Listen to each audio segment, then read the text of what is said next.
Enugu East. I rise to second that the votes of proceedings of Tuesday, 7th May 2019 be approved. I so second. Distinguished colleagues, those in favor that the votes and proceedings of Tuesday, 7th May 2019 be approved, say aye. Those against say nay. The ayes have it. Votes and proceedings Tuesday, 7th May 2019 is hereby approved.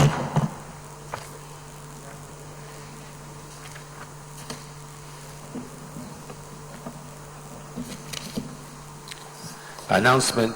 Letter from Mr. President, dear distinguished Senate President. Presidential decision to decline assent to the Nigerian Tourism Development Authority Repeal and Reenactment Act 2019. Pursuant to Section 58(4) of the Constitution of the Federal Republic of Nigeria, 1999, as amended, I hereby convey to the Senate my decision on the 26th April 2019 to decline presidential assent to the Nigerian Tourism Development Authority Repeal and Reenactment Bill 2019. I'm declining assent to the bill because 1. Provisions of Section 14D, Section 32D and 32 of the bill contradict Section 4123 and Paragraph 60D of the second schedule of the Constitution of the Federal Republic of Nigeria, as declared by the Supreme Court in Attorney General of Lagos State versus the Attorney General of Federation, which interpreted regulation of tourist traffic to the ingress and egress from airports and declared similar provisions in the NTCA Act unconstitutional. 2. Section 30 of the bill proposes to levy a tourism fee on all inbound international travelers, a tourism levy on all outbound international travelers, a tourism departure contribution levy 1% per hotel room rate, or such flat fee has been fixed by the authority, and a corporate tourism development levy of 1% to be charged on the revenue of banks, telecommunication, and other corporate entities. This will be inimical to the growth of the tourism and hospitality industry in Nigeria and will constitute additional burden on tourists and business concern. Please accept, distinguished Senate President, the assurances of my highest consideration. Yours sincerely, Muhammad Buhari. Letter from Mr. President, the distinguished Senate President, presidential decision to decline assent to the Nigerian Inland Waterways Authority Bill 2019.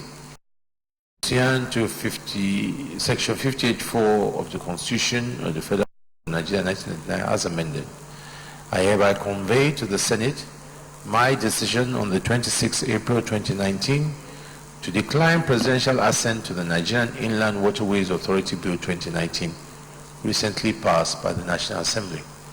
I am declining assent to the bill because 1.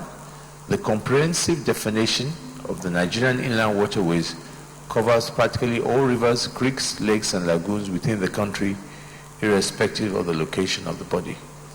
The bill contradicts provisions of the Constitution, which limits the power of the National Assembly to make laws in relation to water from sources affecting more than one state of inland waterways, which has been declared to be an international waterway or interstate waterway. 2. The bill as currently drafted will subject the Ministry of Water Resources, the Ministry of Environment, and Nigerian Ports Authority to the supervision of the Nigerian Inland Waterways Authority. 3. The funding provision of the bill, we seek to appropriate 25% of the Ports Development Levy annually, 15% of the Ecological Fund annually, and 1% of the sums accruable to the federal government for oil and gas within declared waterways and its right-of-way, and 2.5% of concession fees annually paid to the federal government by companies operating power plants within waterways are grossly excessive and will negatively affect the revenues of the federal government. Please accept, distinguished Senate President, assurances of my highest consideration. Yours sincerely, Muhammad Buhari. Let me acknowledge the presence of staff and students of the Royal Torch International School, Kubwa, Abuja, who are in the gallery to observe our Senate proceedings. I wish them a fruitful observation of the Senate proceedings. You may now sit down. Leader of the Senate.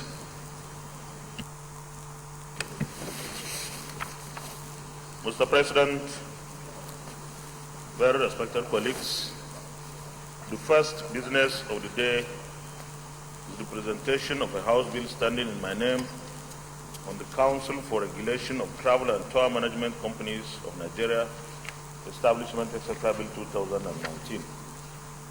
Mr. President, may we invite the Clerk of Senate to read the short title of the bill. Clerk of Senate. Mr. President, distinguished senators, Council for Registration of Travel and Tour Management Companies of Nigeria, Establishment, etc. Bill 2019, HB 1321, first reading. Council for Regulation of Travel and Tour Management Companies of Nigeria, Establishment, etc. Bill 2019, HB 1321, first reading taken. Leader of the Senate.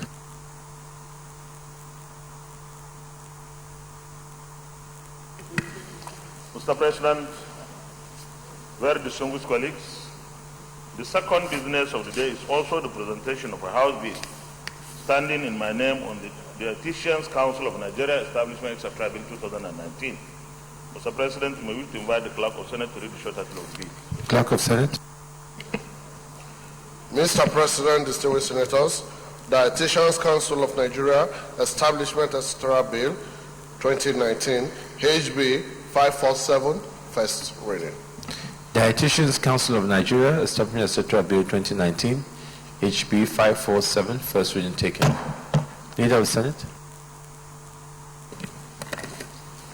Mr. President, very distinguished colleagues, the third business of the day is the presentation of a House bill standing in my name on the suppression of piracy and other maritime offences Bill 2019. Mr. President, may we invite the Clerk of Senate to read the short title of the bill. Clerk of Senate. Mr. President, distinguished senators, Suppression of Piracy and Other Maritime Offences Bill 2019, HB 1571, first reading. Suppression of Piracy and Other Maritime Offences Bill 2019, HB 1571, first reading taken. Leader of the Senate. Mr. President, very respected colleagues, the fourth business of the day is the presentation of a House bill standing in my name on the Chartered Institute of Social Work Practitioners, Establishment, etc. Bill 2019. Mr. President, may we invite the Clerk of Senate to read the short title of the bill. Clerk of Senate. Mr. President, distinguished senators, Chartered Institute of Social Work Practitioners, Establishment, etc. Bill 2019, HB 1258, first reading. Chartered Institute of Social Work Practitioners, Establishment, etc. Bill 2019, HB 1258, first reading taken. Leader of the Senate.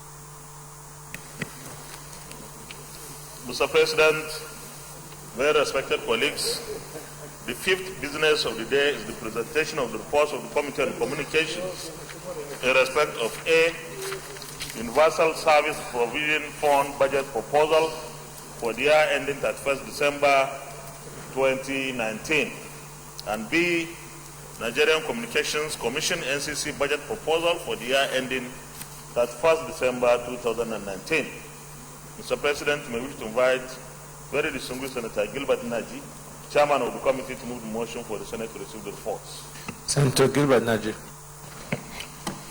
Thank you, Mr. President. My name is Senator Gilbert Naji, Enugu East. Distinguished colleagues, I rise to move that the Senate will receive the report of Committee on Communication on the following. A, Universal Service Provision Fund USPA Budget Proposal for the year ending 31st December 2019. And B, Nigeria Communication Commission NCC Budget Proposal for the year ending 31st December 2019. I so move. Senator Gamade. Thank you, Mr. President. My name is Barnabas Gamade. I rise to second the motion heavily moved by Chairman, Senate Committee on Communication to receive the report so listed. I so second. Distinguished colleagues, those in favor of the motion say aye. Those against say nay. The ayes have it. Senator Gilbert Naji, come and lay the report, please.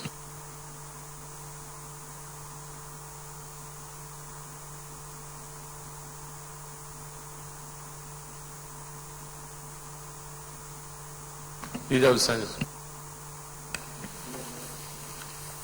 Mr. President, very respected colleagues, the sixth business of the day is the presentation of the report of the Committee on Downstream Petroleum on the promissory note program and a bond issuance for 19 oil marketers' outstanding claims.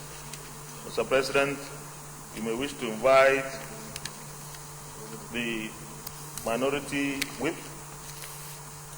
Senator Duda, the Vice Chairman of the Committee, to move the motion for the Senate to receive the report. Senator Duda. Thank you very much, Mr. President. Distinguished colleagues, I rise to move that the Senate do receive the report of the Committee on Downstream Petroleum Sector on the promissory note program and bond issuance for 19 oil marketers' outstanding claim. Mr. President, distinguished colleagues, I so move. Senator Andiuba. Mr. President, most distinguished colleagues, my name is Senator Andiuba, representing Anambra South, Victoria Zone. Mr. President, I rise to second that the Senate do receive the report of the Committee on Downstream Petroleum Sector on the promissory note program and bond issuance for 19 oil marketers' outstanding claims. I so second. Distinguished colleagues, those in favor of the motion say aye. Those against say nay. The ayes have it. Senator Aduda, come and lay the report, please.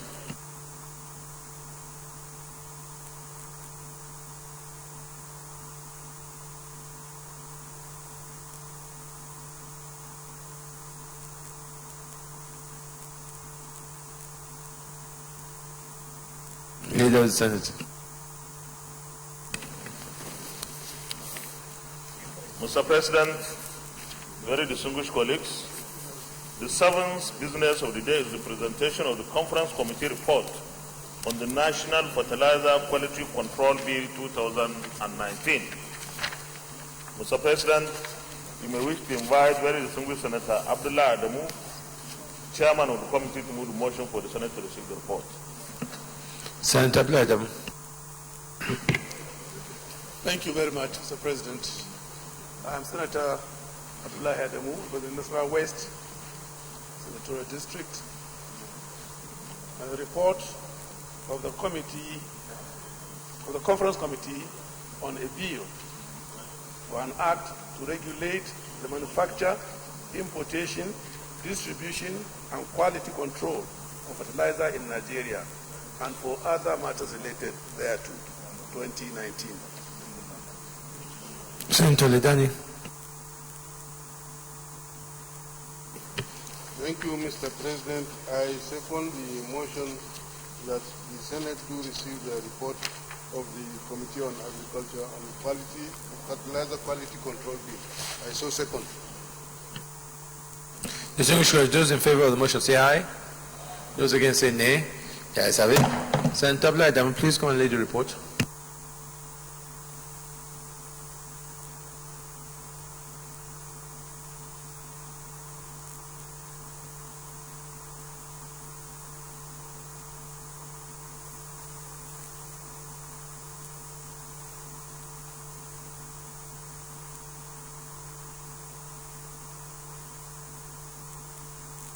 Leader of the Senate.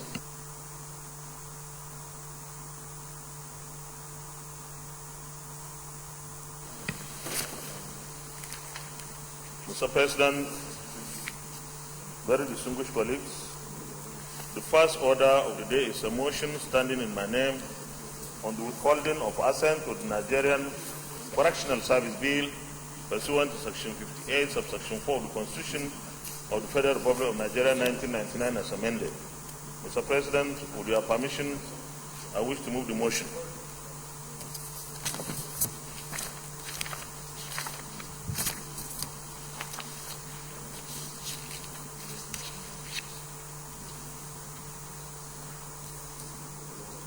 The Senate requires that the Presidency in C has signified the withholding of its assent to the Nigerian Correctional Service Bill pursuant to Section 58, subsection 4 of the Constitution of the Federal Republic of Nigeria 1999 as amended.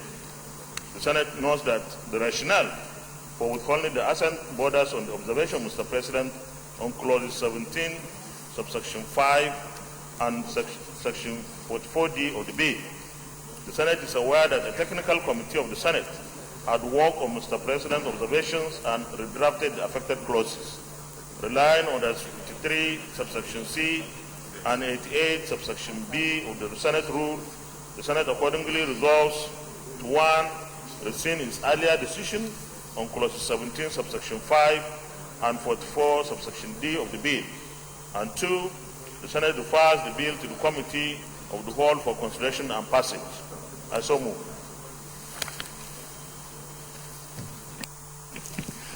Mr. President, very distinguished colleagues, I rise to second the motion as moved by the leader. I so second. Distinguished colleagues, those in favor of the motion say aye. Those against say nay. The ayes have it. Any comments? If not, leader, move for committee of the whole, please. Mr. President, very distinguished colleagues, I move that the Senate resolves into committee of the whole to consider the report.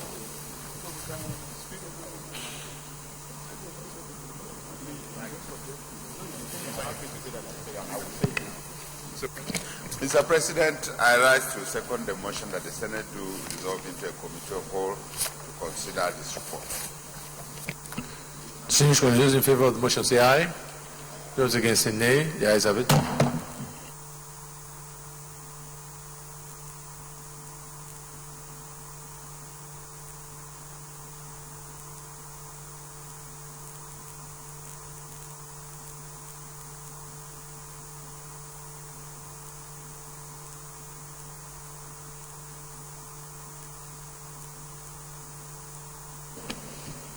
Distinguished colleagues, there's just one section here, which is section 5,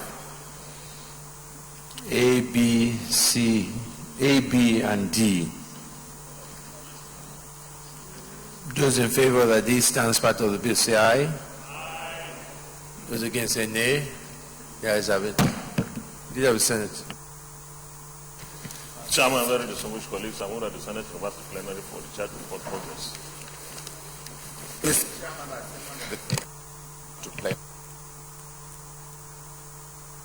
Those in favor of the motion say aye. Those against say nay. The ayes have it.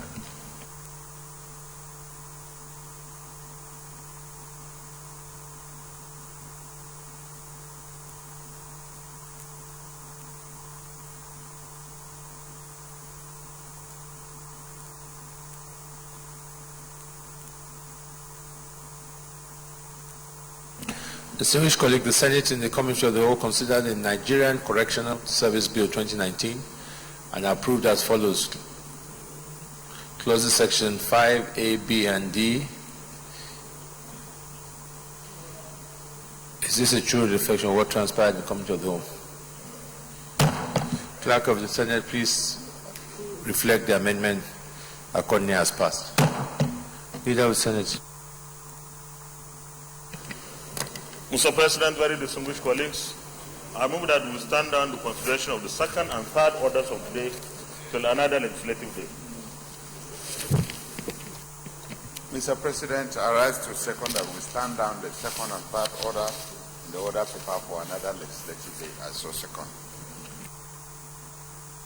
Distinguished colleagues, those in favor of the motion say aye. Those against say nay. Ayes have it. Leader of the Senate. Mr. President, very respected colleagues, the fourth order of the day is a motion standing in the name of Senator Chukwuka Utazi. Where is he? What? Senator Chukwuka Utazi is not around. I move that we stand down the consideration of this order till another legislative day also. Mr. President, I rise in view of the absence of the sponsor of this motion to second that the motion be stood down for another day. I so second. Those in favor of the motion say aye. Those against say nay. The ayes have it. Leader of the Senate. Mr. President, very distinguished colleagues, The fifth order of the day is a motion standing in the name of Senator Ali Ndume on the urgent need to increase the number of coaches with the Abuja-Kaduna rail line. Mr. President, you may wish to invite Senator Ali Ndume to move the motion. Are you a shareholder? Senator Ali Ndume.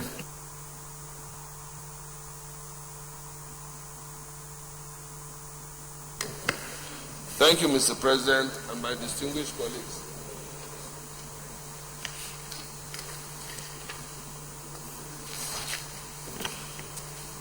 Mr. President, distinguished colleagues, my name is Senator Mohammed Ali Ndume, representing Borno South. Mr. President, my motion is simple and straightforward, and I'm sure maybe one or two of us that tried right on railway from Abuja to Kaduna must have experienced that. Before I read out the motion, Mr. President, let me tell you my experience. When I decided to travel to Kaduna, for safety reasons, for what is happening these days rampantly, I decided to send for a ticket. And the first class ticket is selling for 3,000. And the ordinary couch is selling for 1,500. But I couldn't get either of the two. So they gave me a ticket and they wrote STD on it. STD. So I thought that one is standard. So when I went there, I collected they said they couldn't get the first class and the other coach. It's only STD. I didn't know that the STD means standing.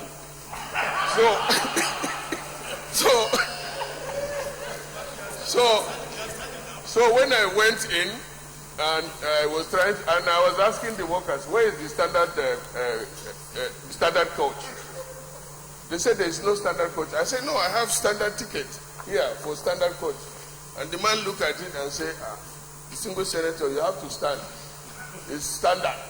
Your ticket is for standard. For standing. So I went in there to stand for 2 hours from Abuja to Kaduna. And then somebody recognized me there. He said, distinguished senator, look at what we are going through. The people that are standing in the ordinary coach. And one other thing, Mr. President, is that you can't stand in the first class coach. So you have to use, even if you are standing, you have to stand in the ordinary coach. So we had more people standing than the ones sitting on that train that day.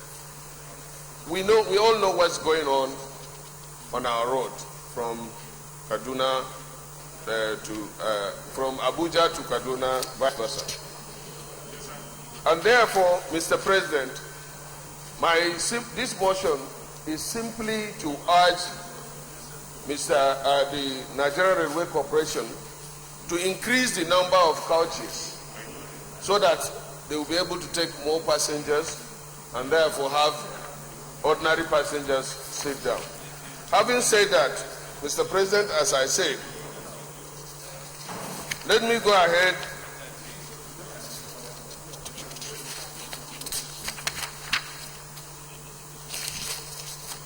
to read the motion. Or the prayer? No, the motion first. The motion is on the urgent need to increase the number of coaches to the Abuja-Kaduna rail line. The Senate notes with concern the undue pressure on existing facilities at the Abuja-Kaduna railway line, notes that most passengers en route Abuja-Kaduna have to turn to the railway as a safer means of transportation. Aware that the surge in the patronage of rail services may have been attributed to its safety, comfort, convenience, and perhaps affordability, which have drawn many commuters following the high risk on Abuja Kaduna Expressway that is threatened by kidnappers, armed robbers, and other kinds of criminals. Aware also that this has led to rowdiness during ticket purchase and survival of the fittest for passengers willing to buy tickets across the counter, as officials deliberately hoard and sold tickets to the highest bidders. Observes that the daily schedule of Abuja-Kaduna from Monday to Saturday are 7 a.m., 2 p.m., and 6 p.m., except for Wednesdays with only 2 trips at 7 and 6 p.m. Aware that the huge number of travelers jostled for tickets sold at 1,500 after queuing for about 2 or more hours to enable them stand for 2 hours on the trip, like my experience. Notes that every good thing usually faces its share of challenges. What the rail transit, that is Abuja, Kaduna, is faced with is shortage in the number of available coaches, which explains the long queues recorded at the station. Worried that Nigerians willing to use these services are now meant to queue for hours before boarding due to increase in demand. And also, Mr. President, shows the concern that worldwide railway transportation is meant for the poor. But unfortunately in this case, and that's why I have the second prayer, the cost of railway, as I said, from Abuja to Kaduna is 1,500. That is double the price of road transport fare from Abuja to Kaduna, because if you are going by road, it costs 700 to maximum of 1,000 from Abuja to Kaduna. And this railway is supposed to is supposed to serve more of the poor than the elite. And that's why if you go to this railway station, you don't see the poor there because they cannot afford it. It is therefore important to look at the price so that the poor can afford to use the rails. Accordingly, resolves to urge the federal government or the Nigerian Railway Corporation to deploy more coaches to Abuja-Kaduna rail line to ameliorate the plight of the passengers. And secondly, urge the Nigerian Railway Corporation to reduce the fare from the 1,500 to 600 to make it available for the poor, and general public. I so move. My distinguished colleagues, as I said, this is a very straightforward and important motion, and I hope that it will unanimously receive the required support from my colleagues. Thank you. Senator Gobri. Thank you very much, Your Excellency, distinguished colleagues. I rise to support my good friend, Senator Ndune, for this motion, because actually train services are supposed to be cheaper. So it should be cheaper than road services. But when you come to the question of buying more, let's say, coaches, I hereby suppose that we try to encourage PPP, that is public-private partnership, so that government should actually face itself on other things. In this case, we have very good interested people who are transporters who would like to actually invest in transportation services. And I therefore support this motion wholeheartedly. Thank you very much, Your Excellency. Senator Shilsani.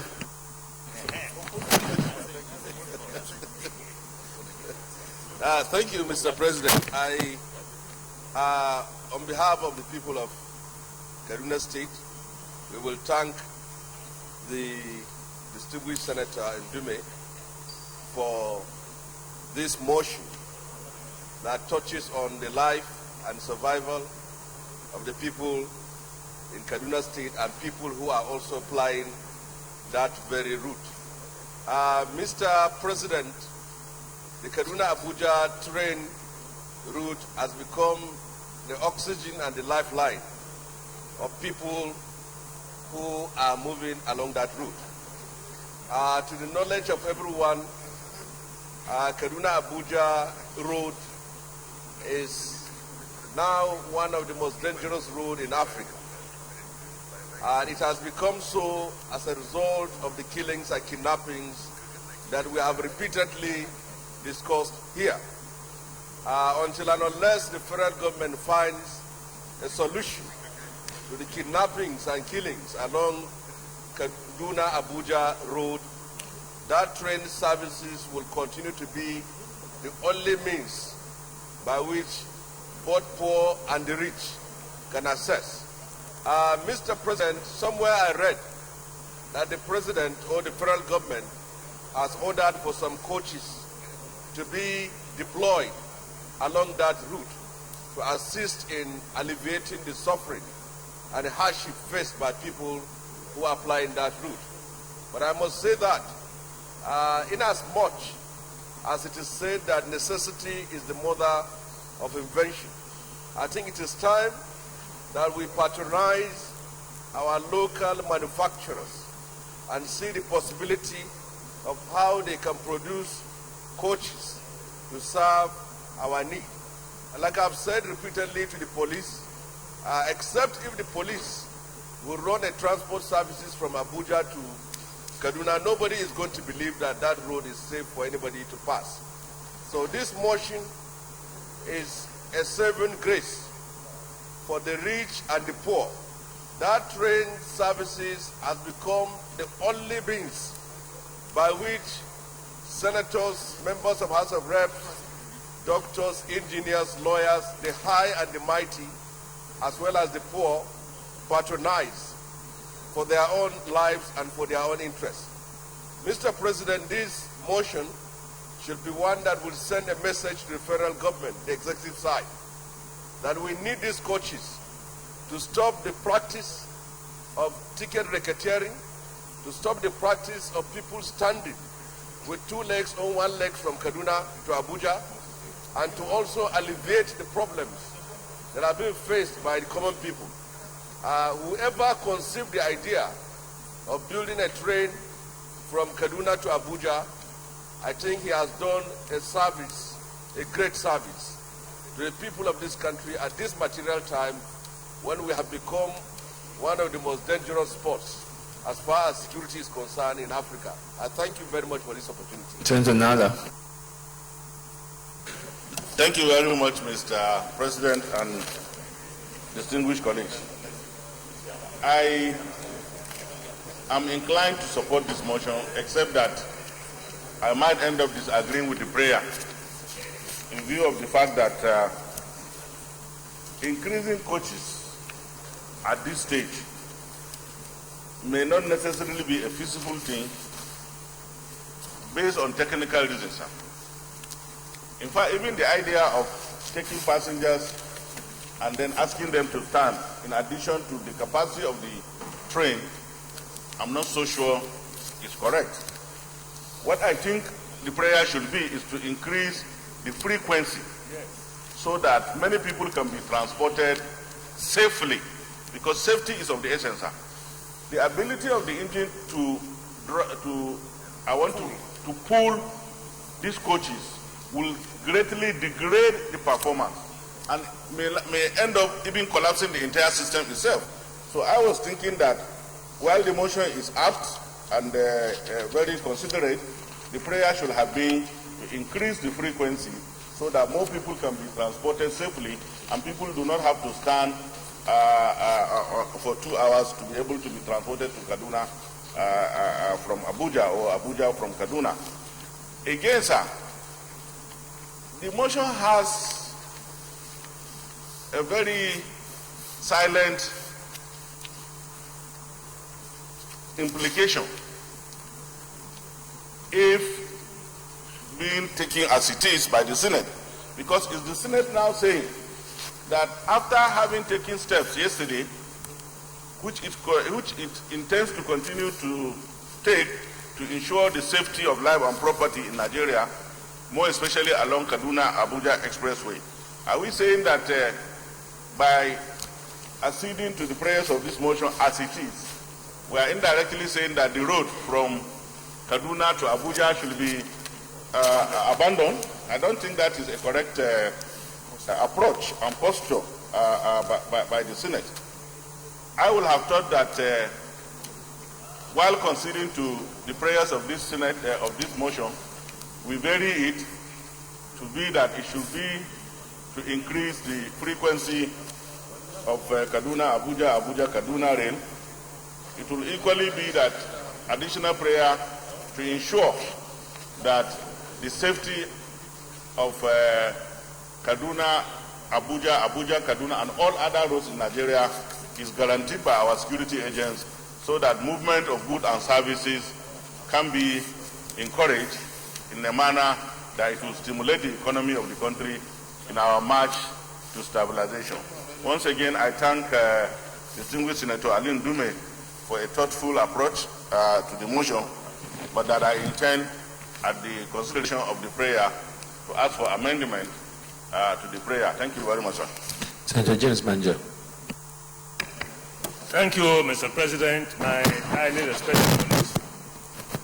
James A.P.O. War Manager, CON Delta South. Mr. President, if you look at all those who have contributed, they are almost all of them from the north. But Kaduna is a very strategic community. And it is the gateway to so many other states. And it's also the home of so many Nigerians, including my humble self. So irrespective of where you come from, this Abuja-Kaduna road is very important to all of us.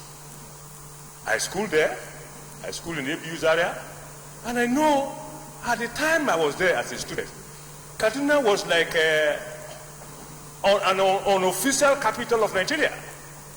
So, Mr. President, my respected colleagues, I want to correct one impression. It's not one of the most dangerous roads. Senator Sani, I know you are from there. It's not one of the most dangerous roads. It's the most dangerous road in the country today. From the reports that we have received, and from all that everybody is talking about, that road, only somebody who is ready to commit suicide will want to take that road. And Ali Ndume has come up with this motion. And in its, the body of the motion, he said, or before he read the prepared one, he said almost all the people that he saw in and around the railway station, they are all powerful Nigerians. And the railway, according to him, and is correct, all over the world, is meant for some other persons. So we are oppressing the poor. We are oppressing the poor. We are oppressing the poor, and which is not good enough. We are oppressing the poor because the railway. Prime Minister traveled by rail. Well, sometimes it's not always. Sometimes you want to travel by rail, just for the pleasure of it. But the railway in Nigeria today, that is being dominated by people like Ali Ndume and others, Who are afraid of the who are afraid of traveling by road from Abuja to Kaduna. I think something has to be done. Something has to be done. And of course, Senator Nahala, it will take a while, whether you like it or not, because of the impression that has been created about the safety of commuters between Abuja and Kaduna. It will take a while. Yes, solutions are being profiled. But believe you me, that rail station, that the train, the transport system is very important to all of us. And therefore, increasing the number, according to Nahala, may not be the solution. And standing while you are traveling on a train may also not be the solution, because safety of commuters is very important. So, Mr. President, take all these things together and let the chairman of the Committee on Land Transport do something, because these are things that can be discussed one-on-one, and certain actions can be taken. So, Mr. President, I support this motion in totality, and let the right thing be done at the right time. Okay, let me just allow the chairman of the Railway Land Transport to make a comment, then we'll go to prayers, please. Into Ashafa. Those East Senatorial District. Your Excellency, the Senate President, thank you for giving me this opportunity. My distinguished colleagues, this is a very, very important issue. As being raised, we could all see that everybody here is affected. Senator Alain Dume, thank you for bringing this up.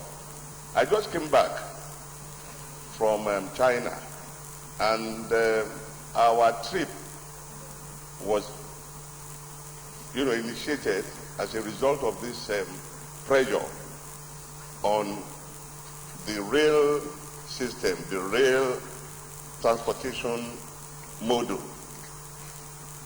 We went there to look at what was delaying the number of coaches that we had already paid for. Already we had paid for 64 coaches, and during our visits to all these factories, we discovered that only 12 will be ready, to be brought back to Nigeria. Now, there is additional pressure on those that are our contractors, CCCC, CRCC in China.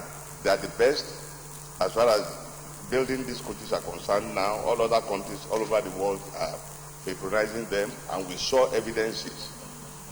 Our main problem is funding. If we are able to fund, we'll be able to have enough locomotives and coaches. Now, the immediate intervention that the minister has put in place is to look at Warri Itakwe, which does not command too much of patronage, and bring about 2 or 3 coaches, add to that of Kaduna, Abuja. About reducing the fare, for now, I will say what we should be concerned about is getting more coaches coming in and ensuring that the construction of Lagos-Kano is fast-tracked by giving them enough funds. Luckily, the National Assembly has played its own part in this. We will still be paying more if they come in to ask for more money, but there has never been any request made by the executive concerning rail that we have not been able to meet up to. So as far as that is concerned, I think we are good. We are expecting additional 12 coaches, passenger coaches, to arrive in the next 8 weeks. I can't promise you anything less than that, but in the next 8 weeks, additional 12 coaches will arrive, and that will ameliorate the problems of Lagos, Kaduna.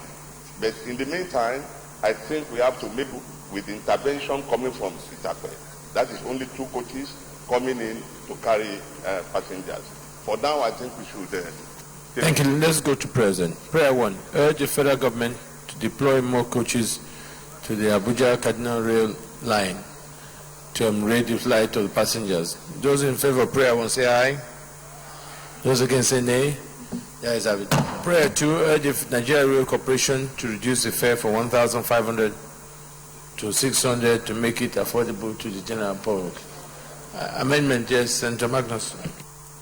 Mr. President, I believe that given that this railway system is being built by loans, it will not be right for us to unilaterally reduce or increase fares without studying what impact that will have on the existing agreements. So let me amend this prayer to read that we urge the Nigerian Railway Corporation to study the fare structure relative to the cost to see the possibility of reducing fares to make it more affordable for Nigerians. Because the information to make that decision is not available to us here. Thank you, sir. Any seconder to this? Yes, Senator Yayabdullah. Yes, sir. I write to second the amendment raised by Senator Abe on the ground that actually, in our own conversations with the leadership of the Nigerian Railway Corporation, they are not even recovering 1/3 of the cost that they entail, even the payment of diesel costs. They are not even recovering 1/3 of the cost of the operations by the current fares that they charge. So if we are not going to increase the fares, I think it will be total coaching for disaster, for us to ask them to go back to 600. On this ground, sir, I would like to endorse the amendments that have been suggested by Senator Abe. What is the amendment?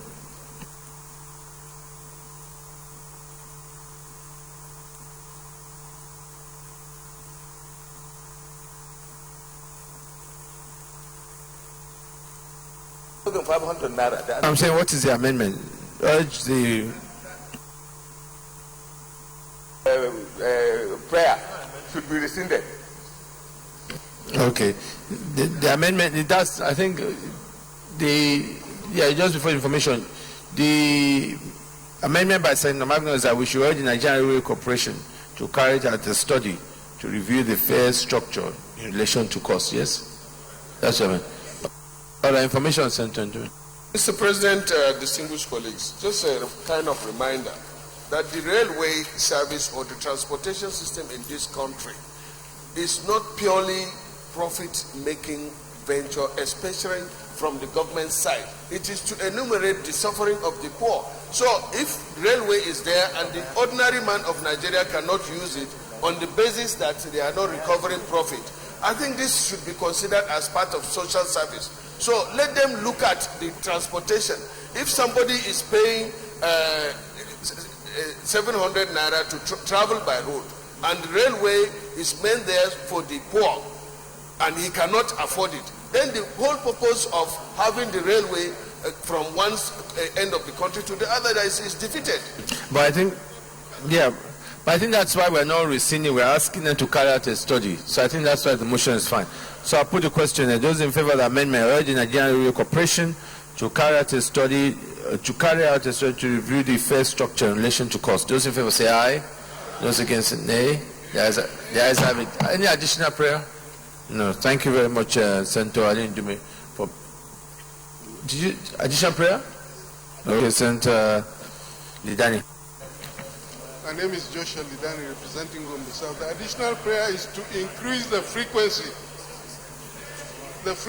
of the, in addition to the number of coaches, to increase the frequency of the train movement on the Abuja-Kaduna line.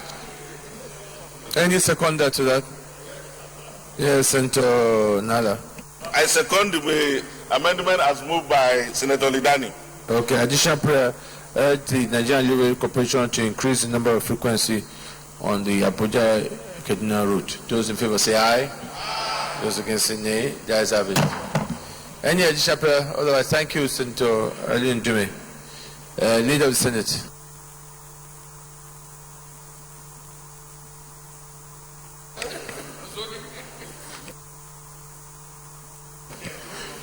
Mr. President, very distinguished colleagues, relying on Order 53.6, I move that we rescind our earlier decision of standing down orders, the second and third orders. Senators Mutazi and Sabi Aliu are ready, and therefore I move that we take those orders now.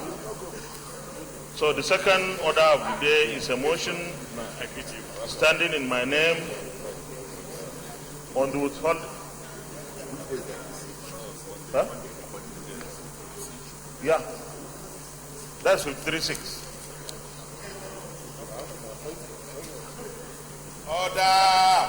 Order, please.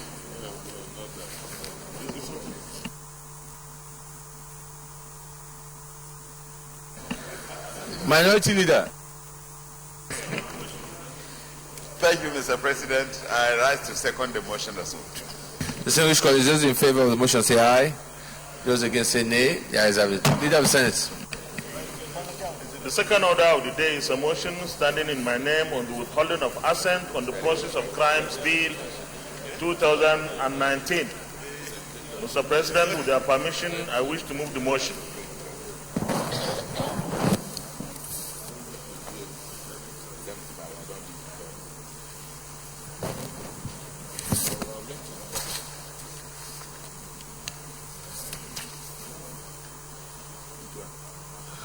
The Senate records that the bill was passed by the Senate awaiting harmonization by the Conference Committee. The Senate observes that after critical examination of the bill, some fundamental issues which require fresh legislative actions on clauses 5 subsection 2 and 6 subsection 1 and 3 subsection A and B, occasioned by the establishment of Nigeria Financial Intelligence Unit, NFIU, which was not contemplated in the Process of Crimes Bill, was noticed. The Senate is aware that the Nigeria Financial Intelligence Unit, as an anti-corruption entity, will play a fundamental role in the operation of the Process of Crimes Recovery and Management Agency established by the Process of Crimes Bill. The Senate notes that the inclusion of the Nigeria Financial Intelligence Unit in the governing board of the agency is critical and in accordance with the global best practices. The Senate accordingly resolves to rescind its decision on clauses 5.2 and 6.1 and 3A and B of the bill as passed and recommit same to the Committee of the Whole for consideration and passage. I so move.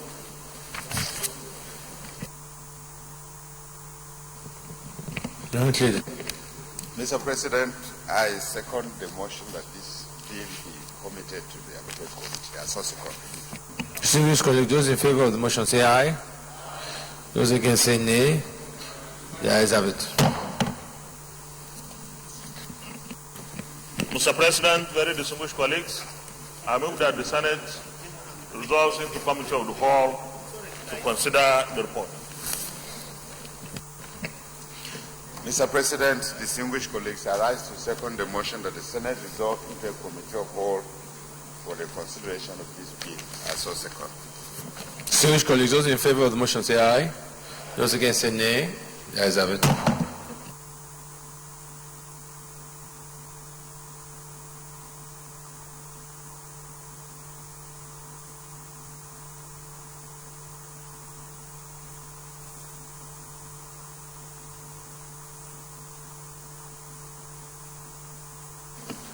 Distinguished colleagues, there are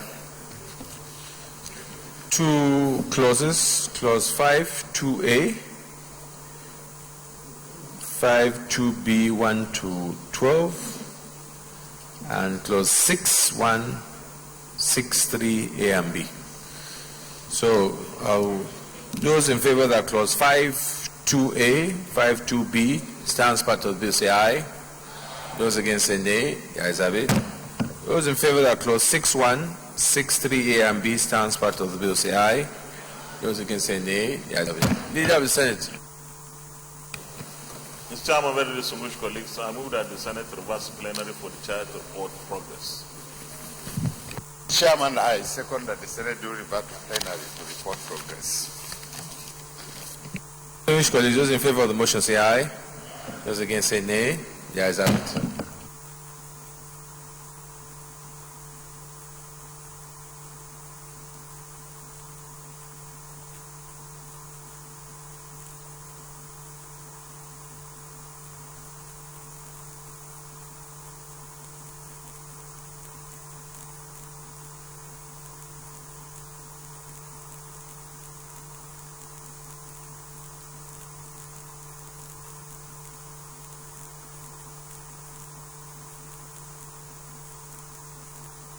Distinguished colleagues, the Senate in the Committee of the Whole considered the Procedural Crimes Bill 2019 and approved as follows: clause 5.2a, clause 5.2b 1 to 12, clause 6.1, clause 6.3a and b. It is a true reflection of what transpired in the Committee of the Whole. Clerk of the Senate, clearly reflect the amendment in the bill accordingly as passed. Leader of the Senate. Mr. President, very distinguished colleagues, the third order of the day is a motion standing in the now Senator Aliyu Sabi Abdullahi on the Nigerian Financial Intelligence Unit, NFIU, and local government finances. Mr. President, you recall that yesterday, Tuesday, 7th of May 2019, the Senate, by Order 42, subsection 2 of our standing order, approved that this motion be moved on the next legislative day, which is today. Accordingly, you may wish to invite Senator Aliyu Sabi Abdullahi to move the motion. Senator Aliyu Sabi. Thank you, Mr. President, distinguished colleagues. Aliyu Sabi Abdullahi, Niger North. Mr. President, distinguished colleagues, the Senate recalls that the Nigerian Financial Intelligence Unit was a creation of the Nigerian body that is responsible for requesting, receiving, analyzing, and disseminating financial intelligence reports to combat terrorism, insecurity, and corruption. The Senate further recalls that President Muhammadu Buhari on July 11, 2018, signed the United Nations Convention Against Corruptive Strategy. The Senate informed that the other functions of the compliance officers and ensure strong compliance culture in laws, promoting public awareness and understanding of matters relating to economic and financial crimes, money laundering and financing of terrorist activities, and to trail money transactions in banks and other financial institutions. The Senate notes that the NFIU had issued a new financial guidelines on the operation of the local government account titled Guidelines to Reduce Vulnerabilities Created by Cash Withdrawals from Local Government Funds throughout Nigeria, effective 1st June 2019.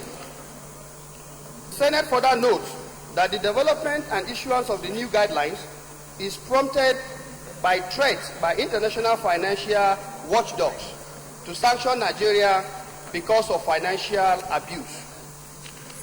The Senate recognizes and recalls that due to lack of autonomous status for the NFIU before and the alleged interferences with its operations by the EFCC, the Egmont Group had suspended Nigeria's membership of the body in February 2017. The Egmont Group is a global body of 155 financial intelligence units across the world, which facilitate the exchange of financial intelligence, expertise, and capabilities. The Senate recognized that the federal government is alarmed by the continuous pillage of cash allocated to local councils across the state by state government through the state joint local government accounts, and the stark reality of poor governance in the grassroots third tier of government and its attendant role in the challenges of poverty, unemployment, rural banditry, kidnapping, and other social vices. The Senate informed that the guidelines stated that joint account system in place in most states will only exist for the receipt of allocations but not disbursement. Specifically, the guidelines provide that the state joint local government account is only a collation account of funds to be shared to only local government accounts in accordance with Section 1627 of the Constitution of the Federal Republic of Nigeria, 1999 as amended, and not for any other transactions or purpose. Informed that the guidelines should limit cash transactions in the account of local government to a daily maximum of 500,000 naira only, and subsequent withdrawals must be by approved checks or electronic payment channels to promote registered transactions by all the local governments. The Senate, encouraged by the new reporting requirement on suspicious transactions for terrorism-prone areas and on suspects taken into custody in violent and flashpoint communities to check vices of terrorism, proliferation of small arms, kidnappings, ethnic violence, cattle rustlings, etc., with the view to providing credible intelligence for law enforcement and national security. The Senate agrees that the NFIU guidelines will reinforce the existence of local government as an independent government established by the Constitution at the grassroots level, with sovereign and elected officials directly from the people and for their protection and welfare. The Senate recognizes that the guidelines do not suggest or indicate any changes to the approval limits or threshold of elected council chairmen, elected councillors, or elected governors of the state as originally guaranteed or secured under any law or financial regulations or extant rules. The Senate further agrees that the NFIU guidelines do not serve any purpose other than freeing the financial system from being flooded with cash, which criminals use to escape transparency, accountability, and criminal investigation.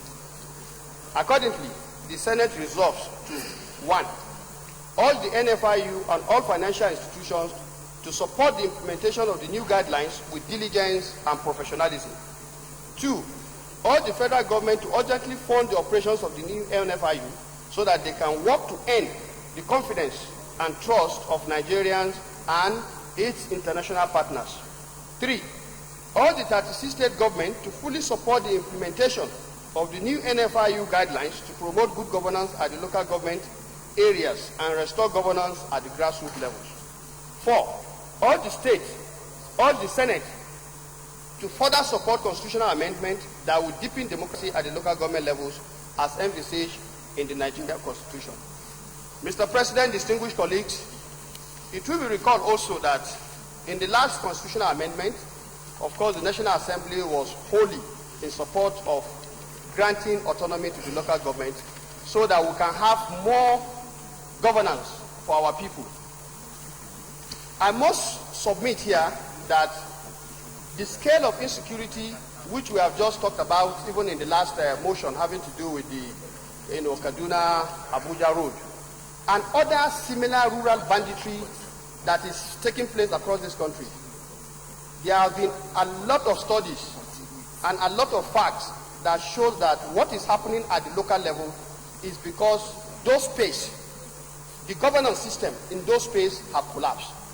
And I think the intendment of the Constitution is clearly to support the local government in a way so that they can begin to provide one or two services and therefore help our citizens to have their source of livelihood guaranteed.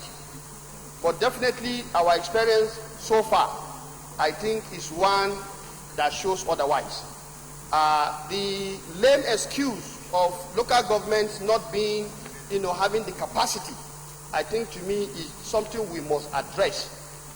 You cannot have capacity when you've not been given the chance and the opportunity to even carry out your function. And we all know very truly that if you look at the funding of the local government, I think it's a very sad situation. Mr. President, I move this motion and I urge my colleagues to support it. Thank you. Senator Adiro.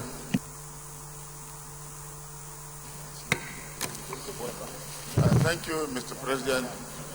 Distinguished colleagues, my name is Senator Muhammad Adamu Aliru. I represent the good people of Kebbi Central.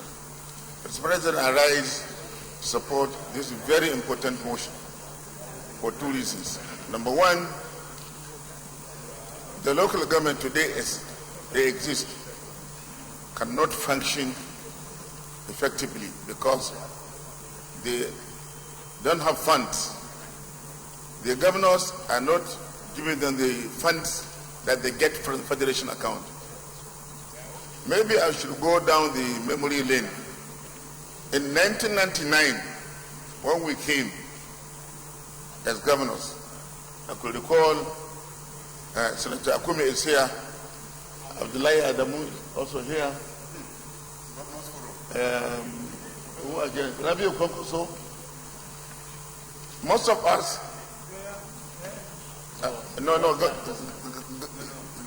Senator Gaya does not belong to our sect.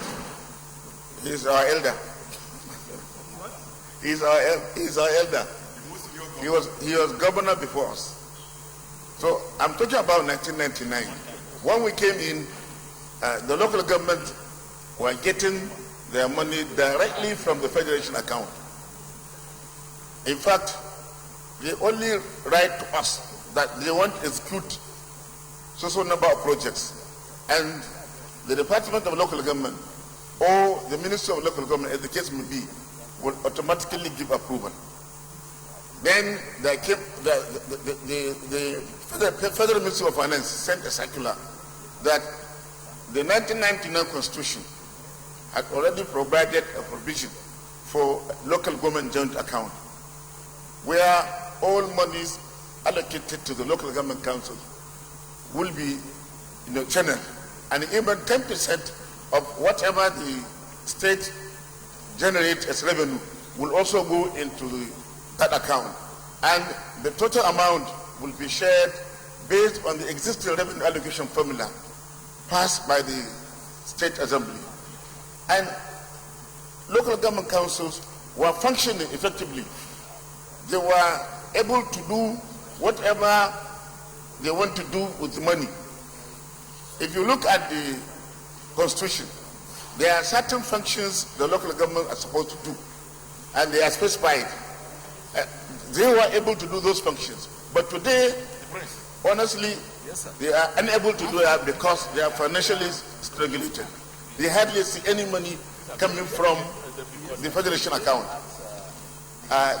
Some of them could not even pay salaries.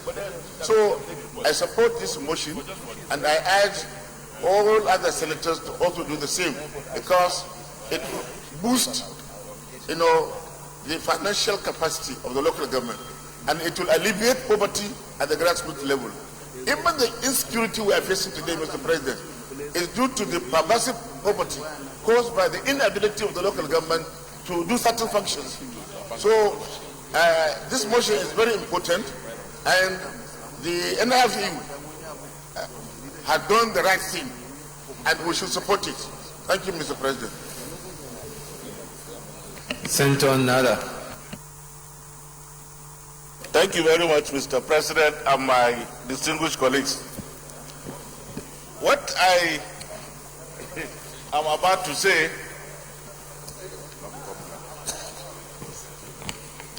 will fall back to this saying that if you dodge away from your responsibilities, you cannot escape the consequences. What is the necessary intendment of the local government joint account by the framers of our Constitution? The idea was that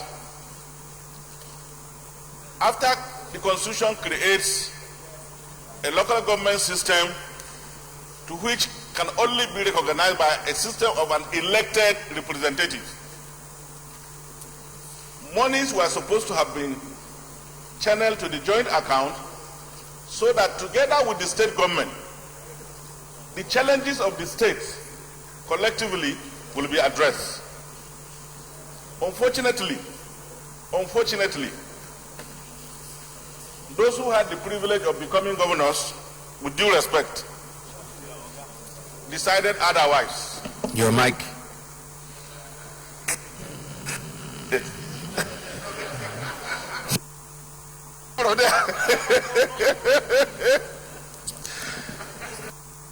So the consequence was that while Nigerians came together, made a constitution, distributed the resources of this country in a manner, the action of the governors turned it the other way around, sir, with due respect. And unfortunately, those who came after enough to ensure that that intendment was pursued vigorously. But you and me know that those who came after and what we are seeing today is a complete reversal of the necessary intendment of the Constitution. And I think this Senate will do a very, very patriotic job in addition to the effort that we do in trying to ensure the autonomy of local government, to ensure that whatever is humanly possible to support the direction of revenues of local government in local government areas is supported by each and every one.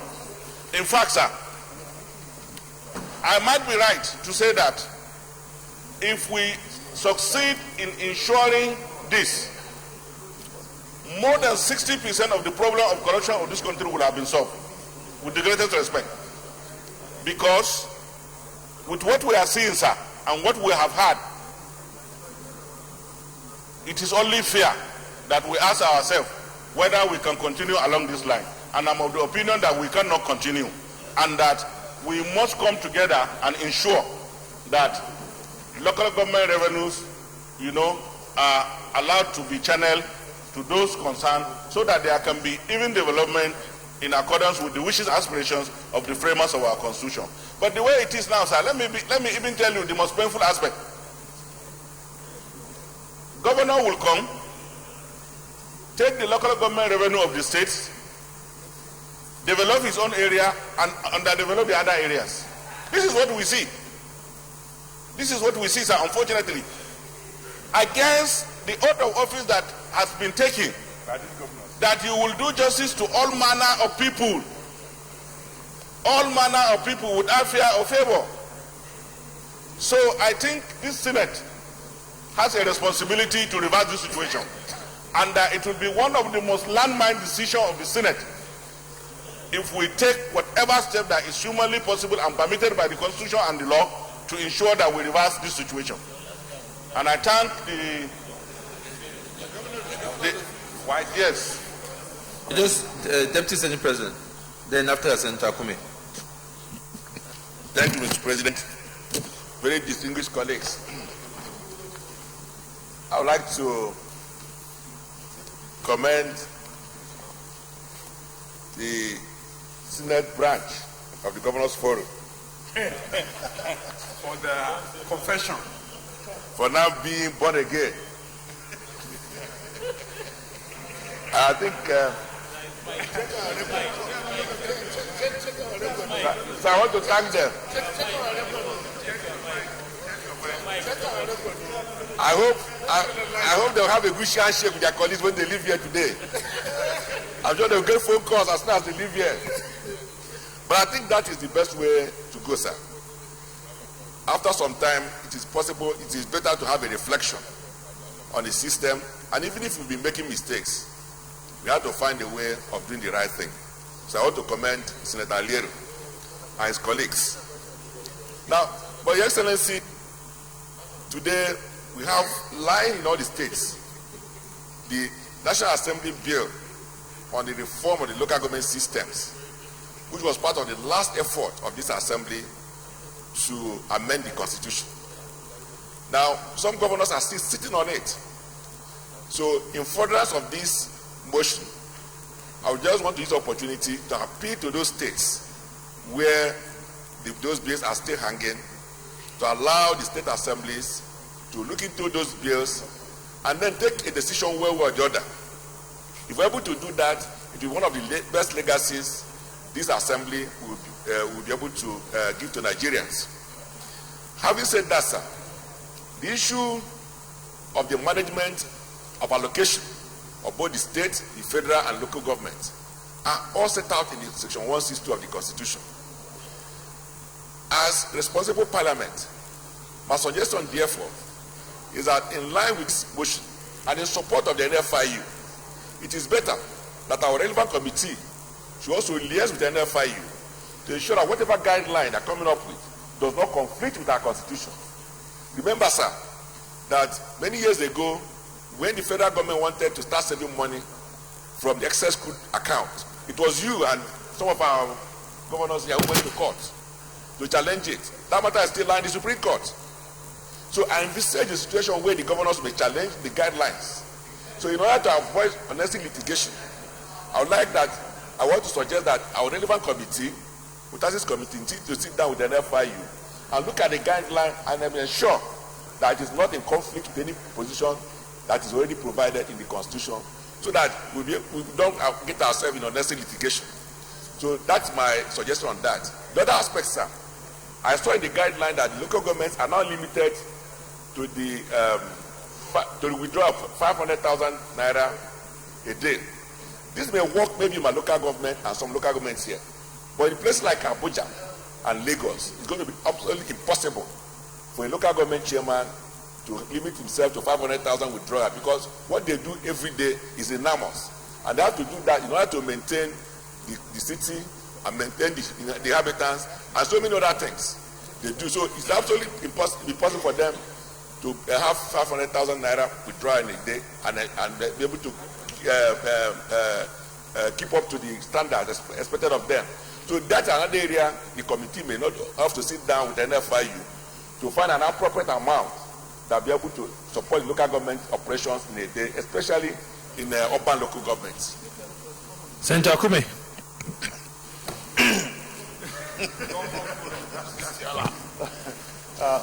Mr. President, distinguished colleagues, Senator George Akume, Benue Northwest. Mr. President, I rise to second this motion. In doing so, I want those of us who are old enough, and those of us who are not even old enough, but who have read very well, to take a look at what the local system used to be. In the days of yore, the local governments were recognized. They were called native authorities in those days, and they were given very heavy responsibilities. Maintenance of law and order in their respective areas.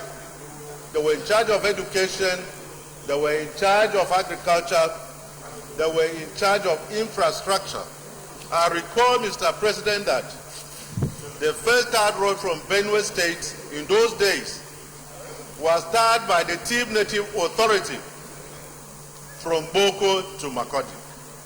And so today, given the fact that the local government are recognized as third tier of government, when we talk of lack of executive capacity on the part of the local government to utilize the funds given to them, we are not being sincere. Mr. President, finally, the time of local administration has come, and I believe we are going to be part and parcel of this fantastic decision to liberate the local government from the shackles of some of the state governors. Mr. President, you were governor. And I believe that when the Deputy Senate President was speaking, he included people like you and me. During our time, our local government were allowed to function. We never were out their monies. And that was why they were able to execute projects for the common good. Today, it is a far cry. Mr. President, they need this money. They need this money. If I want to go a little bit deep, I may be accused of being too particularistic. But let me give you one example. In Benue State in August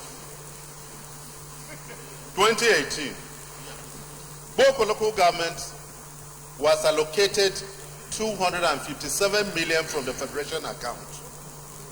And Makodi, only 191 million was disclosed.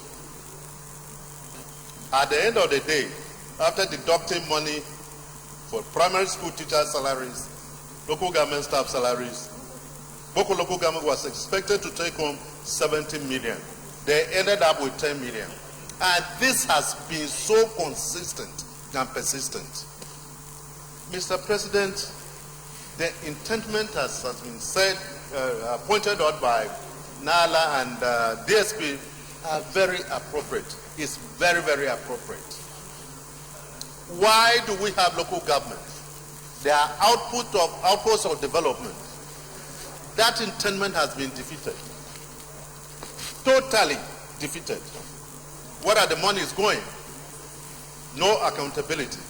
But I recall what the president said at his inaugural, that he was going to support the total autonomy of the local government.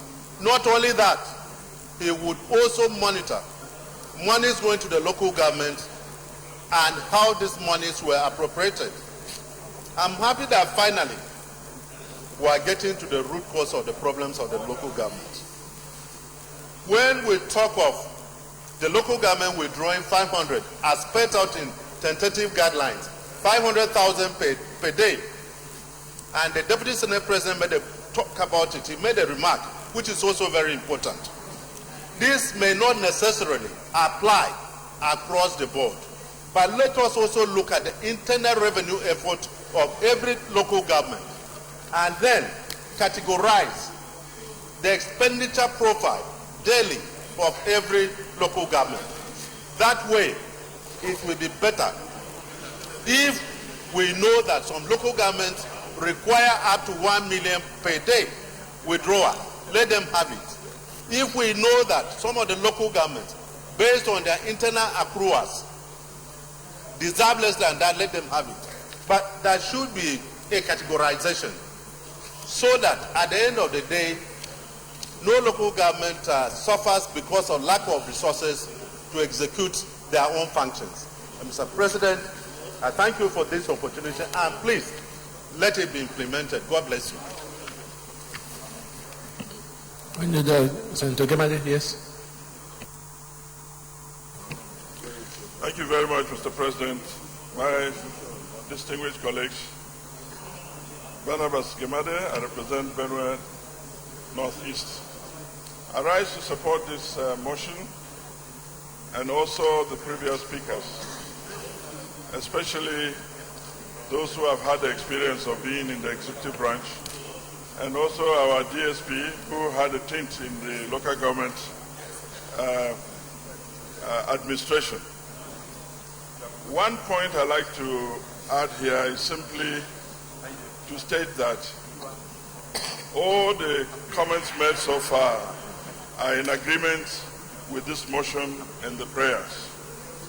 But one point we are overlooking is the fact that I do not think this motion or the guidelines of this agency actually limits the expenditure of a local government to 500,000. I think what it does is limiting the cash expenditure. The issue of cash expenditure is that you know where it comes out from, but you cannot follow to where it goes. But if expenditure is by transfer and is by check, then you can follow where it is going. And these are all matters of accountability to show that the National Intelligence Unit is actually monitoring the expenditure of local governments for accountability. Therefore, we cannot support this more than stating clearly that cash expenditure should be discouraged as much as possible in any form of government transactions, so that payments can be traced to where they are going. And that's the only point I believe we explain all this matter and indeed consolidate all the prayers that have been made to this motion. So I show support. Thank you. Senator Abdullah.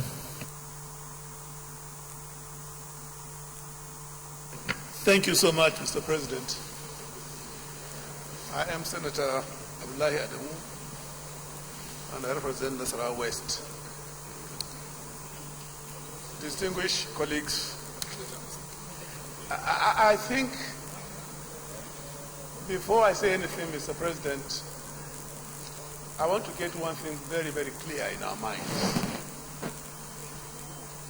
The issue of local government administration in the country would appear to be suffering setbacks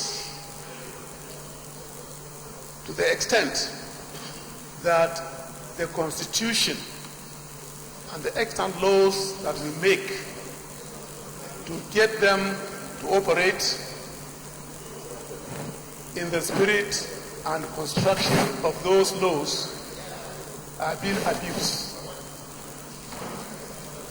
There is one thing, wanting the local governments to operate in accordance with the laws that establish them. It is quite another to see that there is a check and balance through an organized, a recognized oversight responsibility as to what local governments are doing. Most of the local governments today are there just by name. Most of them are there just by name.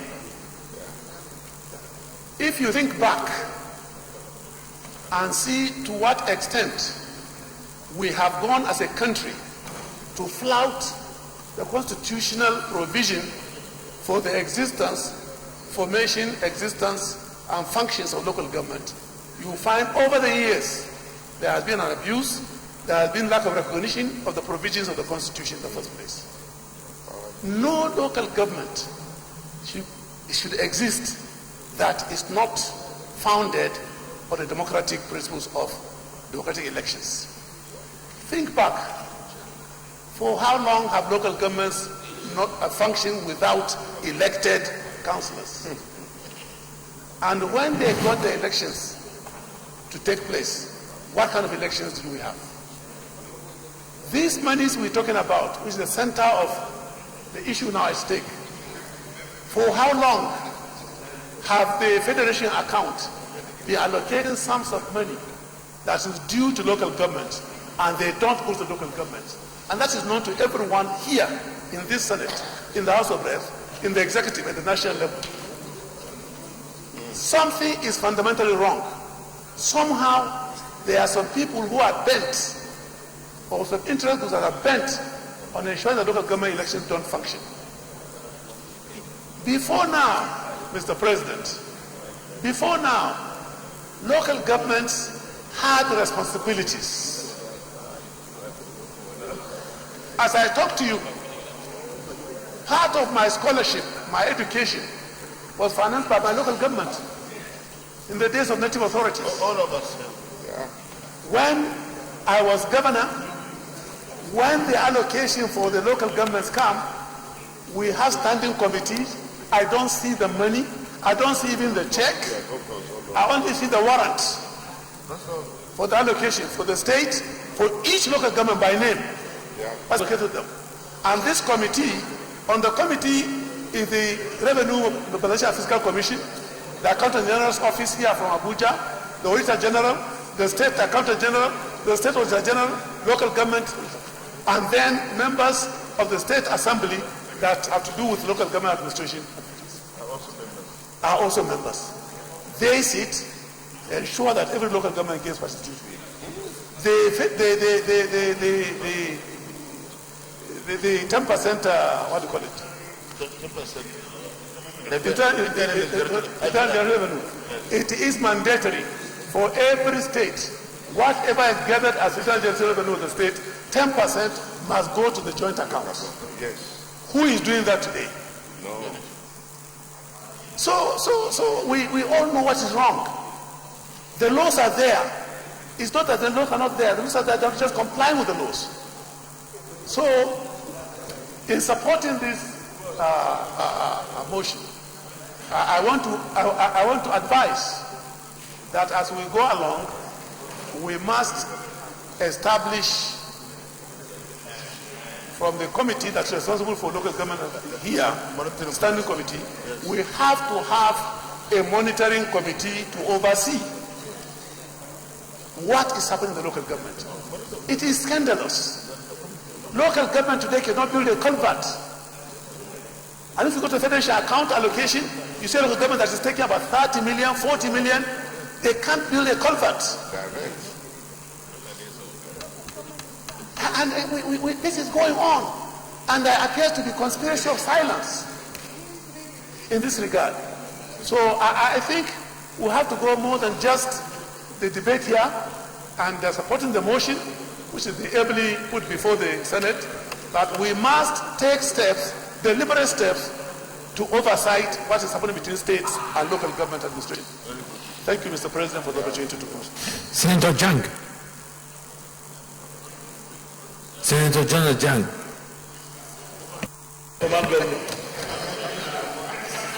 Mr. President, my very distinguished colleagues, I'm Senator Jonah David Jang from Plateau North constituency. I want to make a contribution, Mr. President, on this topic under discussion. I think it is a bill amendment that should not be rushed. Because if we rush it, we will end up creating more problems in the local governments than solving the problems. In that, the local government system needs to be looked at through constitutional amendment you find out, Mr. President, that in some states, governors virtually take over the local government funds in the name of creating special development areas that are unconstitutional and use the local government funds to run those development areas. And the local governments are left with nothing really to run the local governments. But my main problem, from my own experience as governor for 8 years, is the fact that the level of people we have in the local governments, particularly in the northern part of the country, are so inexperienced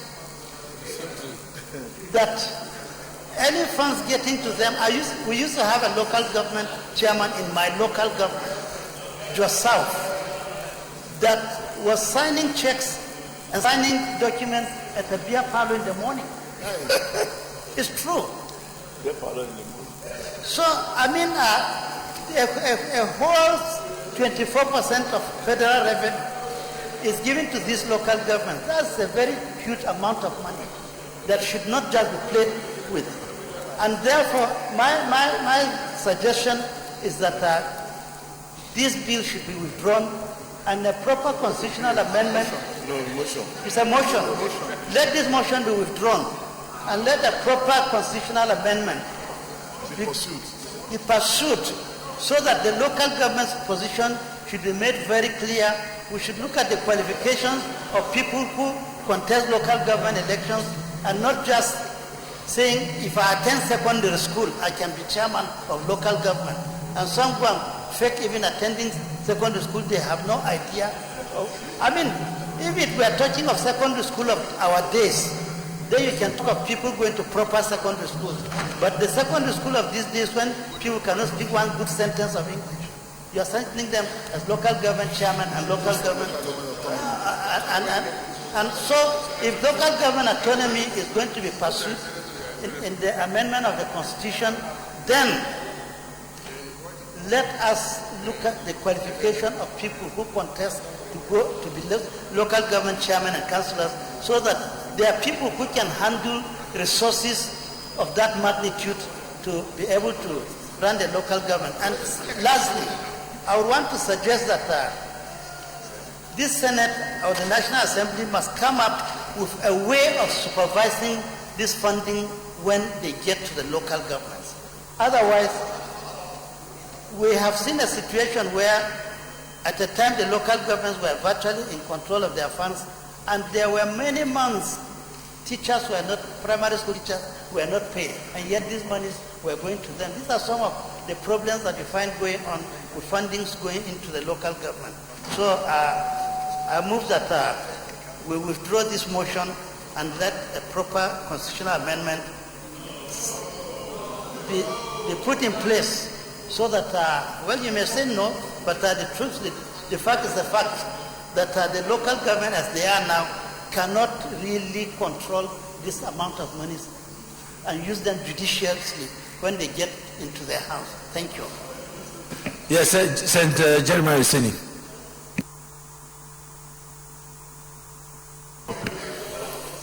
Whether military or civilian. Now military government. Mr. President, my colleagues, I want to thank you very much for this opportunity. I see that all along attention has been given to former governors, civilians. But as military governor, you know, we did quite a lot also. Honestly, this motion is a good one. I'm happy that the person who raised the motion, I've been seeing what we've been going through. The local governments are suffering. It's not only the local government, even the governors. Anytime a new governor comes in, we dissolve the local government structure, whether it's due or not. Plateau, for instance, Plateau State, for 3 years, the governor dissolved all the local government. Then what happened to the money? He was keeping the money. Because when you set up a small committee, it's only 5 people, the chairman, the caretaker, with about 4 others. That is all. And yet a local government that has about 20 wards, that means 20 councillors and some other people, the whole money is held by the governor. We have to do something if we want the local government to work. Thank you very much. Send to me.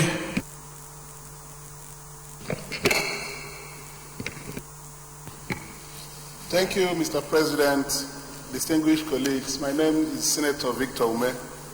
I represent the people of Anambra Central Senatorial District. Mr. President, distinguished colleagues, this motion is a very important motion, but the motion is attempting to address abuse in the withdrawal of local government funds by suggesting that a limit of 500,000 naira daily should be allowed. Otherwise, other payments should be done by either through electronic means or using checks that are signed by the appropriate officials. Mr. President, the problem of local government system is much more serious than this. From what Senator Jang said and Senator Adamu said, they were former governors and they were able to free themselves from the abuse of local government funds by governors in Nigeria. But the truth is that the country had the first local government elections in this dispensation, democratic dispensation, on 5th of December 1998. Local government elections on 5th of December 1998 was conducted by the Independent National Electoral Commission for the whole country.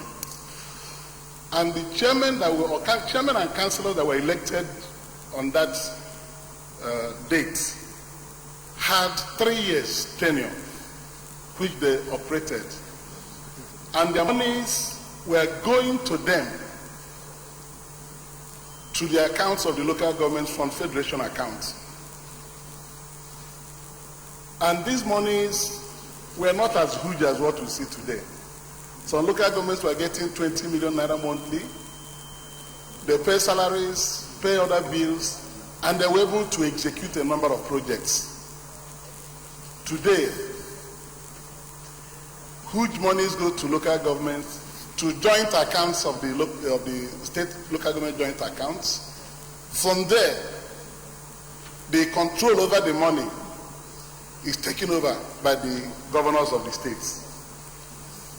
Whatever goes to local governments are under direct control of the chief executive officers of the states.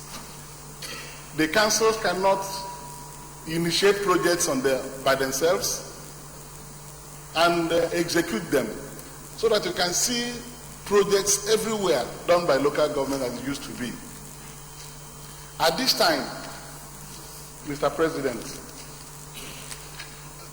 approving this motion limiting the withdrawal of 500,000 naira cash, I know it's trying to deal with the current abuse where it happens everywhere where they don't have appropriate local government system democratically elected.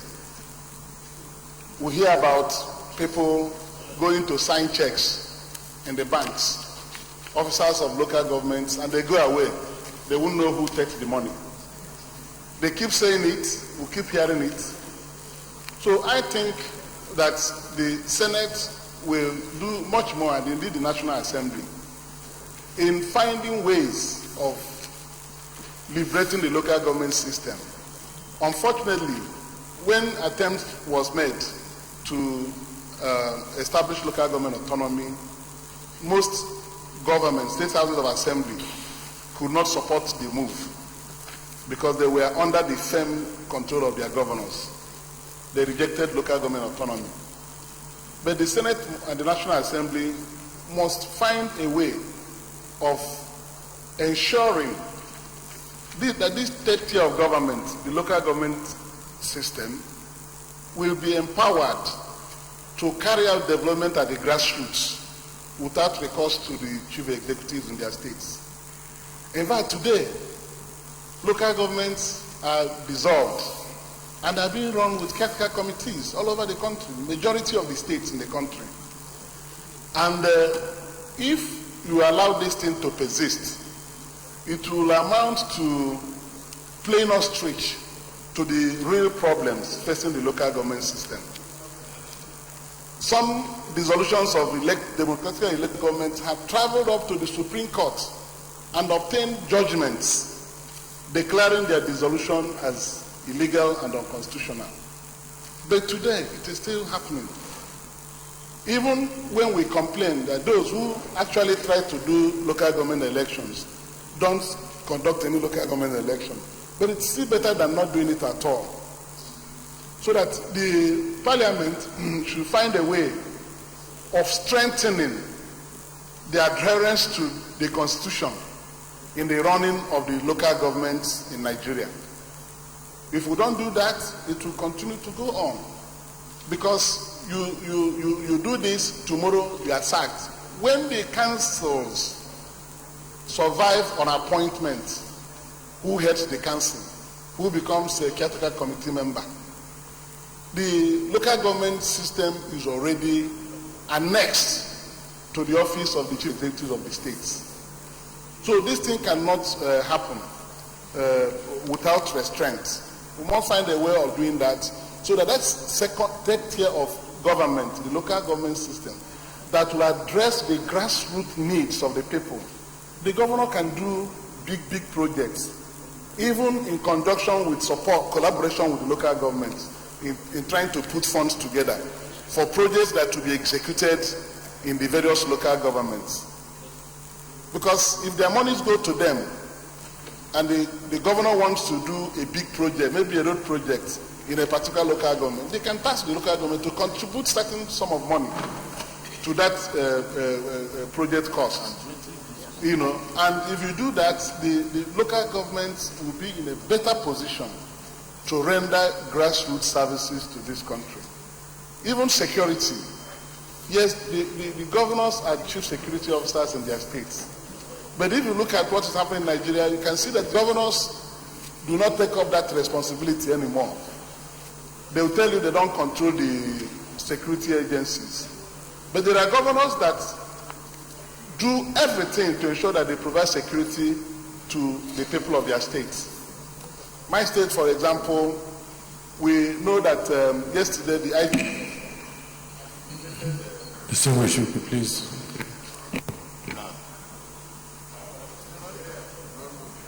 I'm saying that what I would rather support is the third prayer in this motion that spoke about strengthening democracy in the local governments. This is what will help this problem.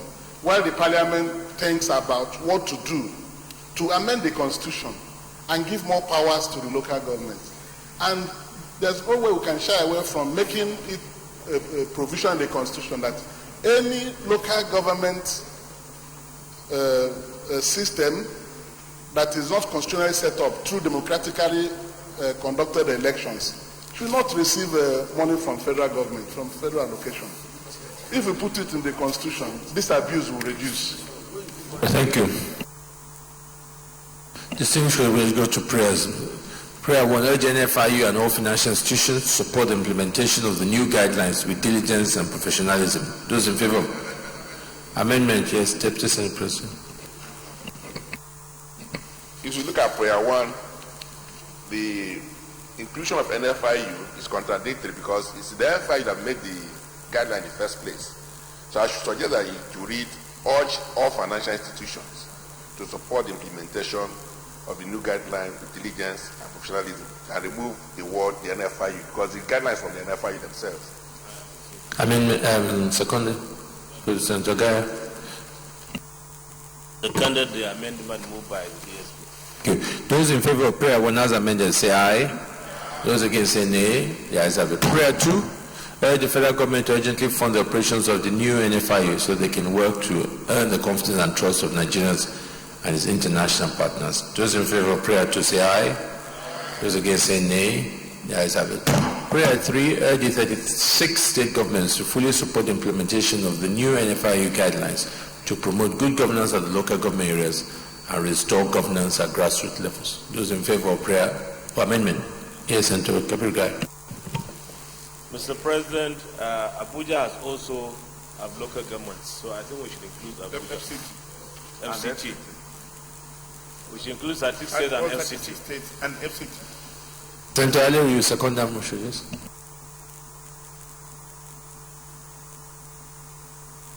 To support the motion heavily moved by Senator Gaya that FCT should also be included. Those in favor of prayer 3 as amended say aye.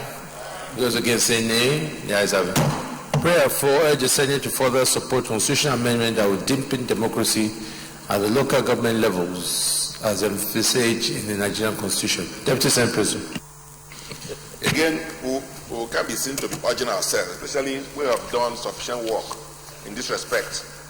So what I would rather suggest that we say urge various state assemblies to, as a matter of urgency, consider the constitutional amendments in respect of the local government autonomy. Because we already sent them to the states. It's just for them to come up with their decision one way or the other.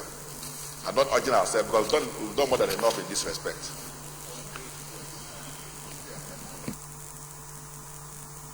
Secondly, yes, Senator Nominees.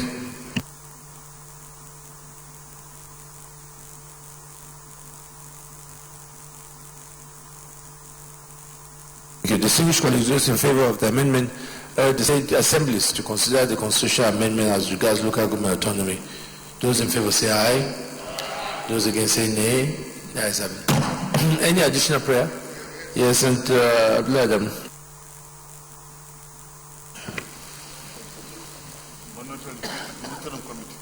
Urge the Senate, additional prayer, urge the Senate to set up a monitoring committee. We have state and local government. State and local government committee. State and local government committee. State and local government committee to oversight compliance with the Constitution and the extant laws.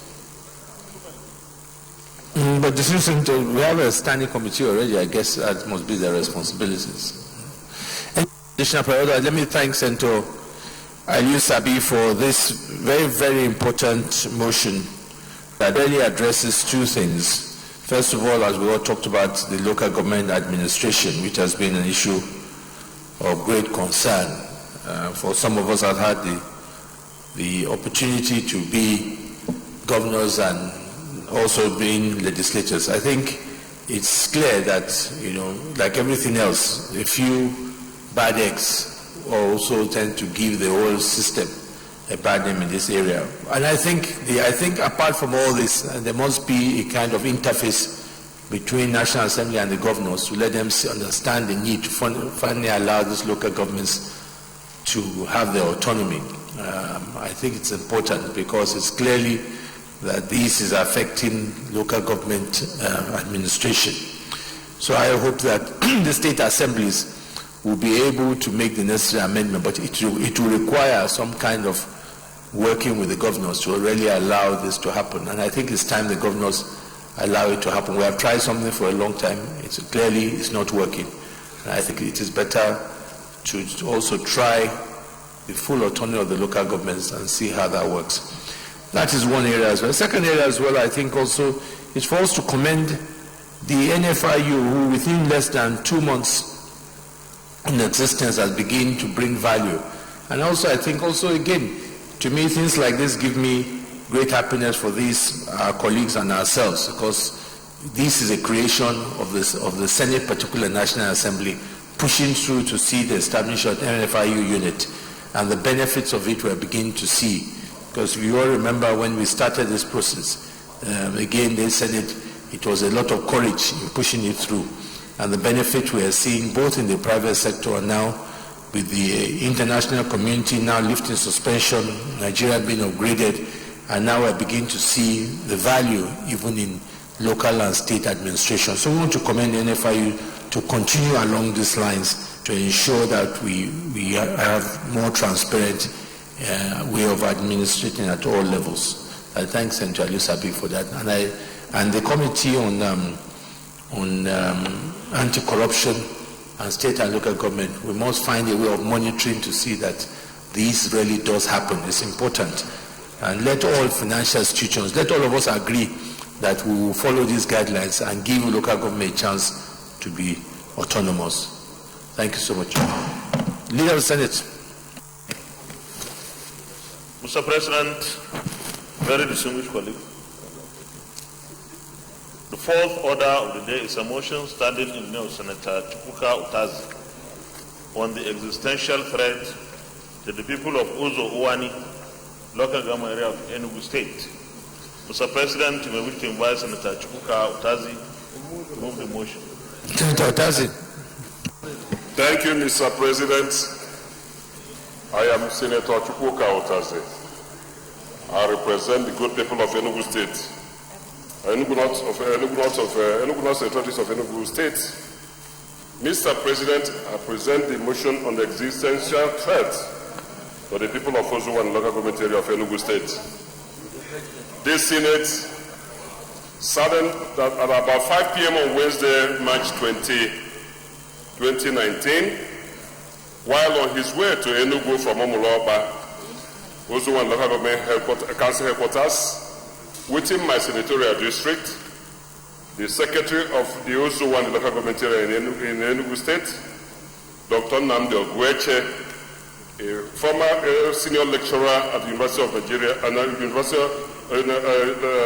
lecturer at Nnamdi Azikiwe University, Awka, was ambushed by a suspected migrant herdsman in Ono, Ezeagu local government area, and was shot dead. This Senate informed that Dr. Ogweche was shot in the mouth, spattering his brains on the ground, and is only victim of the attack of a vehicle containing 3 other persons. This heinous, dastardly, cold-blooded murder has all the signs of a premeditated assassination. This Senate informed that earlier in the day, Dr. Ogweche had attended a meeting in Adaba, his hometown, his native community in Uzuwani, the government area, between the community leaders and herdsmen to discuss the intolerable level of wanton destruction of farmlands and the despoliation of farm crops by cattle, which are deliberately headed into the farms by headers to destroy people's only means of livelihood. This Senate laments that Dr. Ogweche was the spokesman of the community during the meeting, the conveyor of their resolutions, and had informed the cattlemen that their destruction of the community's ancestral lands and farm crops and the rampant raping of women, married and single, had become intolerable, and expressing the unanimous feeling and decision of the natives, asked the headers that their continued stay had become provocative, as their insensitivity to the sources of the livelihood of the people was imposing famine and restiveness in the community, making it clear that the community's only request was not compensation, but a vacation of their farmlands by the herdsmen. This Senate appalled that on reaching Ono, a town on the way from Omuloba to Enugu, a band of men heavily armed with sophisticated weapons, who, from all eyewitness accounts and preliminary police reports, were herdsmen, opened fire on their vehicle. In the commotion, and as every occupant of the vehicle alighted in panic, Dr. Ogweche was singularly held at gunpoint and shot in the mouth, killing him instantly, using the muzzle of the gun to open his mouth and shooting straight into the mouth seemed to suggest a message from the killers. Let us say the mouth with which you will talk to us again, unquote. Deeply worried, this Senate concerned that Ogweche left behind a young widow and 3 little children, aged parents and other dependents. His mother has left those little ones without a strong support as they go through life, now a struggle.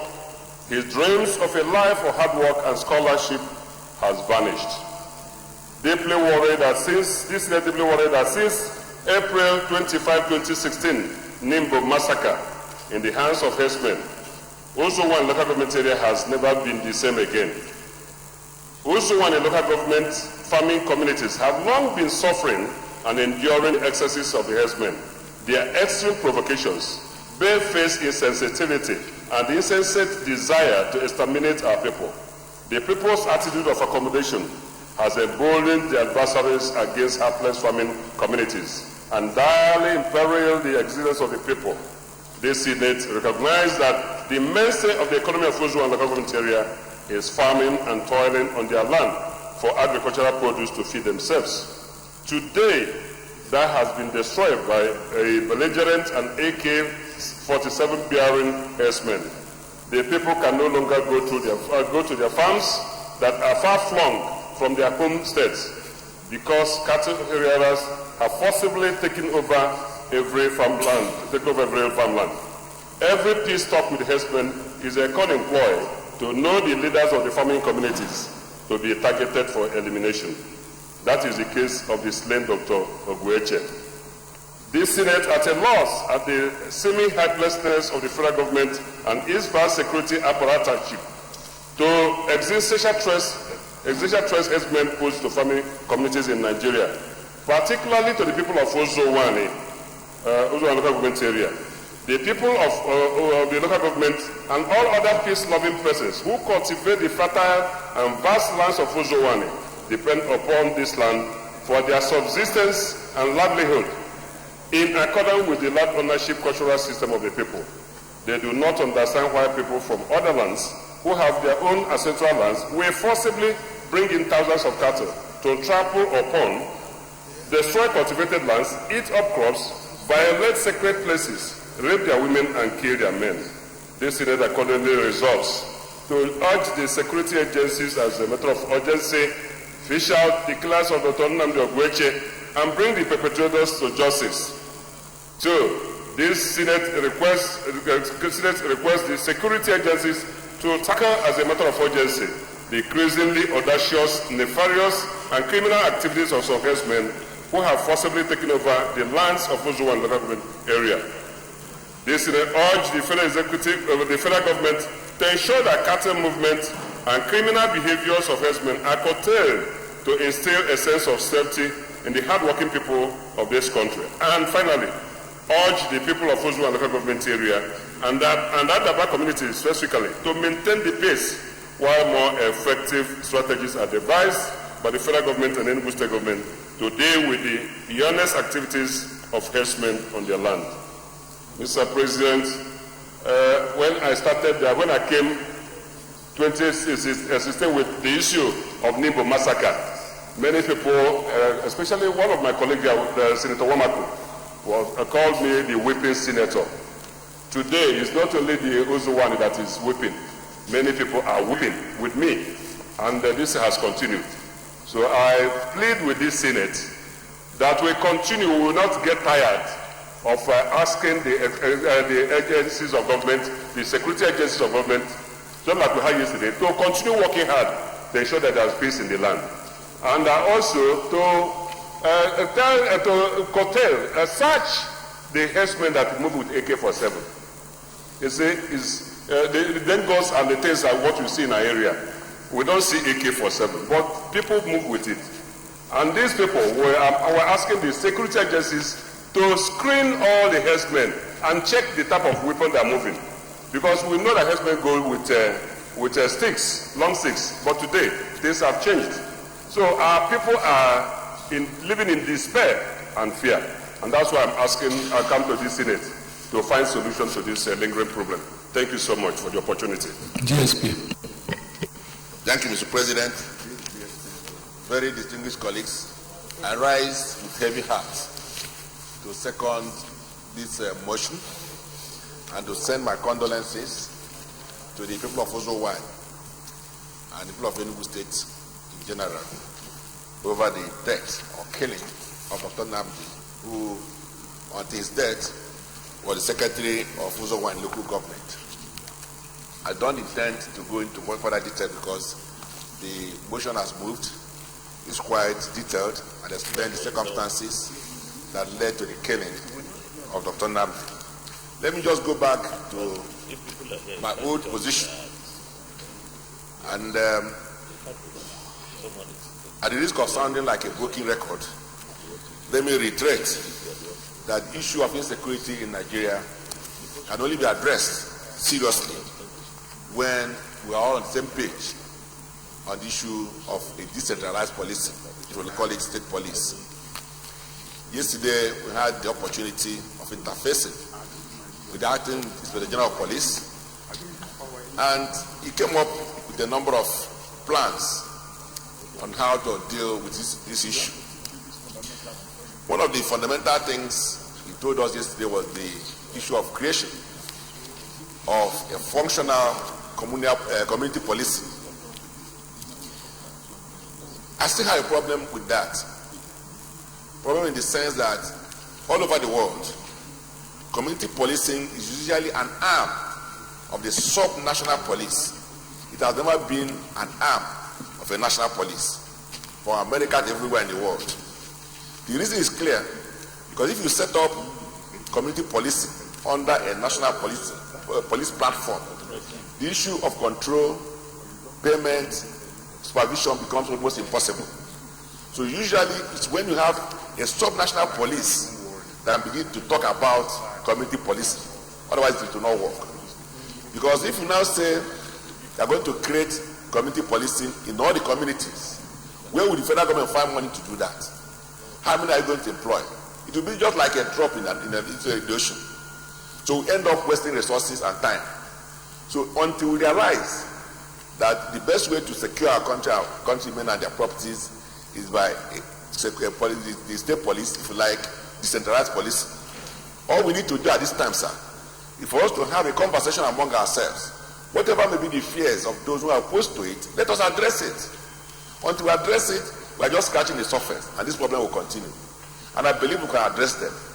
Countries that have adopted decentralized policing, they are just like any other country. It can be abused, but they are not being abused because there are checks and balances, there are controls to ensure they are not being abused.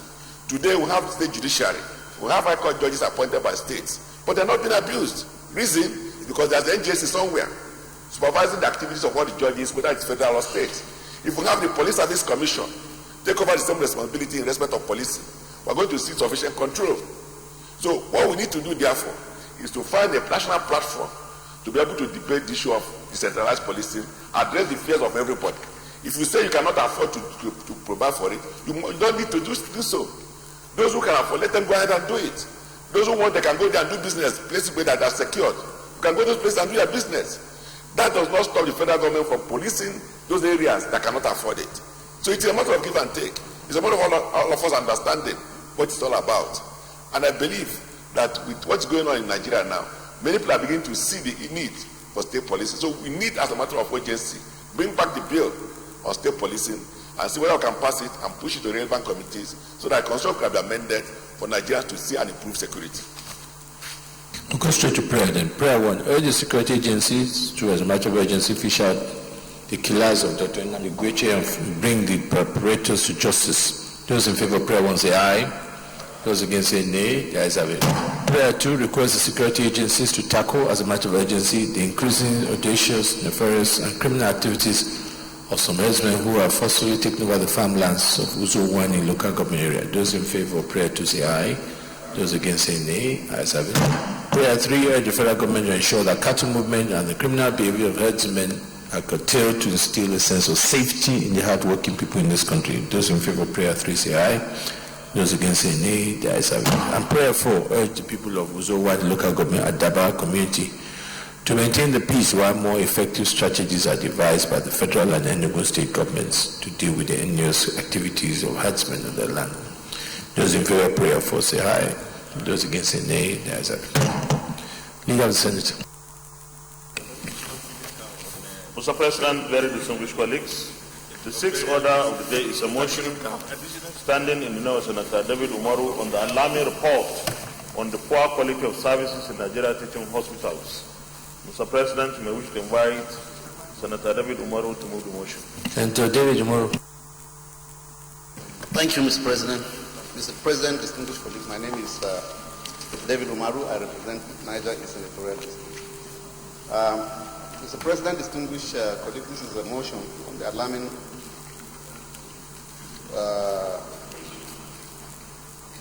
report on poor quality of services in Nigeria teaching hospitals. The Senate notes with concern recent reports of poor quality and high cost of services in Nigerian teaching hospitals, as reported in the Daily Trust newspaper of Monday, May 6, 2019.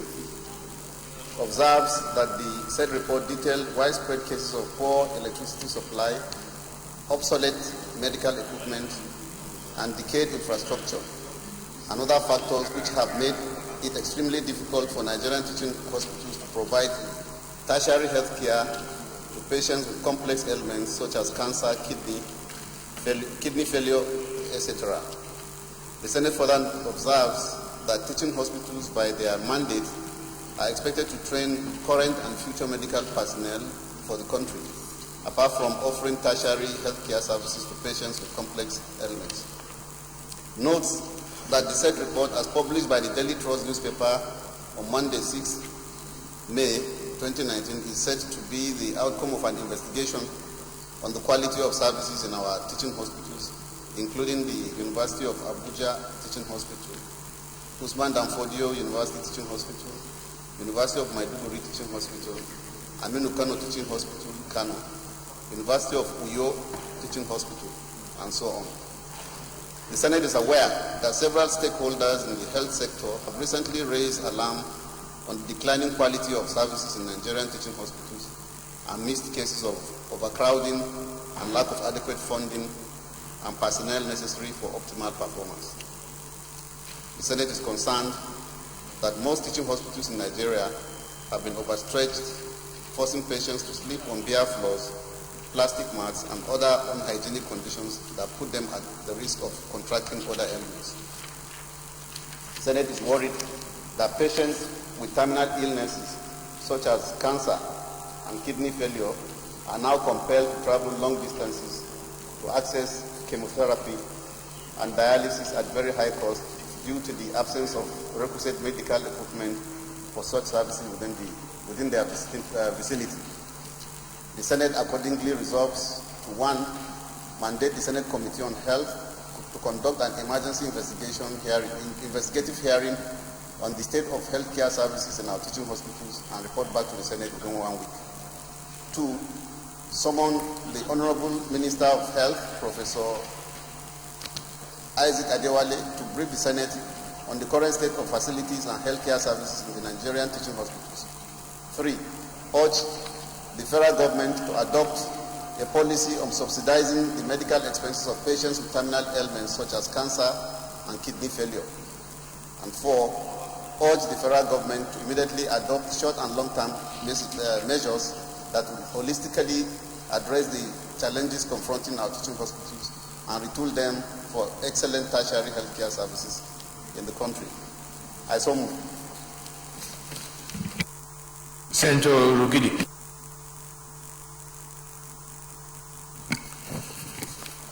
Thank you, Mr. President. Mr. President, my distinguished colleagues, I'm Senator Matthew Rugidi. I represent the group of Edo South Central District in Edo State. Mr. President, distinguished colleagues, I rise to second this motion ably moved by Senator David Umaru with respect to the state of deterioration in our university teaching hospitals across the country, and of course, the very poor services that these institutions offer in our country today. Mr. President, I have not just reason to support this motion. I equally want to commend Senator David Umaru for coming up with this motion. It is important that we actually get to refresh ourselves with the mandate for the establishment of these institutions in our land. The tertiary health institutions that we have include all the university teaching hospitals in Nigeria. And these university teaching hospitals, as established by the federal government, virtually exist. They are all attached to all the universities that offer medical course. When I say medical course, medicine, pharmacy, dentistry, laboratory science, and all other medical courses. And the mandate for establishing these institutions, Mr. President, is number one, to offer primary healthcare services, secondary and tertiary healthcare services. Of course, for teaching and for research. These objectives, you know, they are very high objectives. When you say teaching, the teaching hospitals provide centers, you know, for teaching, for training, or factories for, you know, for making of medical doctors. Mr. President, some of us have been privileged to, you know, by way of our training, you know, to work in university teaching hospitals. We know what the services were like in those days, in the 70s and the early 80s. And of course, we know what the services are like now, you know, in the years, you know, succeeding the millennium. Mr. President, I want to say I agree in very strong terms that even the facts that are stated here are even understated. University teaching hospitals are not rendering the services they are supposed to render because of neglect. And of course, the funds that we need to run university hospitals to meet with the set objectives are not given to them. And I have found out that there seems to be an irony that has existed in the formation of the mandate that is given to TED Fund. TED Fund has been able to provide alternative source of funding university in this country and other tertiary institutions that are owned by federal government and even the ones that are owned by the state governments. But the funding that is given by TED Fund does not extend to university teaching hospitals. So that makes it now that the university teaching hospitals are only exposed to the budgets that are provided for them through the Federal Ministry of Health. And the complexity in these places, Mr. President, let me say, for the benefit of everybody, the university teaching hospitals, apart from that they are centers for teaching, they are equally centers where the teachers or the employees that are in the university teaching, in the universities, under Federal Ministry of Education, they come to offer clinical services in the teaching hospitals, where in one breath they are exposed to good breath, good life.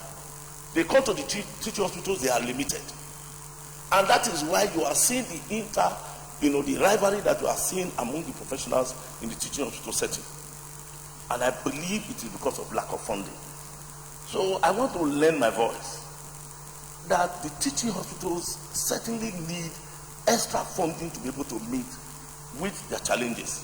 The other day, well, you know, if we recall, Mr. President, we had to even give additional funding in this 2018 budget to meet up with universal health coverage. And when we are saying that, we are talking of services that are rendered, health services are rendered to our people. But the teaching hospitals were not beneficiaries of anything coming from that allocation. So I believe if you go to the centers that have been established for different things, for instance, IFE was established to meet up with, you know, care for the kidney. Other teaching hospitals too were established to meet up with orthopedic, you know, services. Others too were made for open heart surgery and such things. But because these hospitals, you know, they lack the funds to meet up with the maintenance of their equipment and to render these, you know, high-level services, we find out that they are not doing, you know, what they are set to do. So I think it is high time, of course, we as Parliament must come to true terms, because a healthy nation where the people are healthy is a wealthy nation. But if we cannot fund health care in our country, particularly for institutions that render services at the highest level, then in which case it means that we are not serious. And then development, of course, will continue to elude us. Senator Boniface. Distinguished colleagues, if you can just be as brief and to the point, because we're trying to cover a lot of grounds before we close the session for today. Thank you. Thank you, Mr. President. My name is Robert Boniface, representing Ondo Senatorial District. I rise to support the motion raised by my dear friend here, Senator Morrow. I believe that we are not getting what we should be getting from our teaching hospitals. Today, many Nigerians go out of this country to to receive medical treatment either in South Africa or in India. And our teaching hospitals are supposed to be the apex of medical service in this country. Mr. President, I happened to do my PhD in a teaching hospital in 1971, and the quality of services that we have then cannot be compared to what we have today. And I see a missing link, Mr. President, in the administration of teaching hospitals. I think there are about 36 or more teaching hospitals in the country. They all report to a director in the Ministry of Health. And I can't see how a director in the Ministry of Health can adequately look into the problems of the teaching hospital. For the universities, we have National University Commission that looks at the teaching hospitals. And I think we need to have a teaching hospital commission, under the Ministry of Health, to look after the teaching hospital, not just one director in the ministry. And I think we have a teaching hospital commission to look at to coordinate the teaching hospitals. I think the services will improve, because they'll be able to look into details, the issue of funding, the issue of quality of services rendered by the teaching hospital, and so on and so forth. So I fully support this motion. Thank you, Mr. President. Senator Poker. Mr. President, Senator Poker Emmanuel is my name, but also Central. Mr. President, I rise to lead my voice to this motion in support. Mr. President, it's almost a settled matter that the issue of all services in our health system is settled. And as initiated in the body of the motion, Mr. President, is no gainsaying the fact that poor equipment, obsolete equipment, electricity supply, as narrated by the mover of the motion, is seen all over our tertiary health institutions, that is, the teaching hospital. Mr. President, since the motion restricts us to debate, to talk about the tertiary health care or the teaching hospitals, I'll restrict myself to that. But I'll not lose sight of the fact that what is envisaged in this motion is almost a replica of what is happening in the secondary health institutions.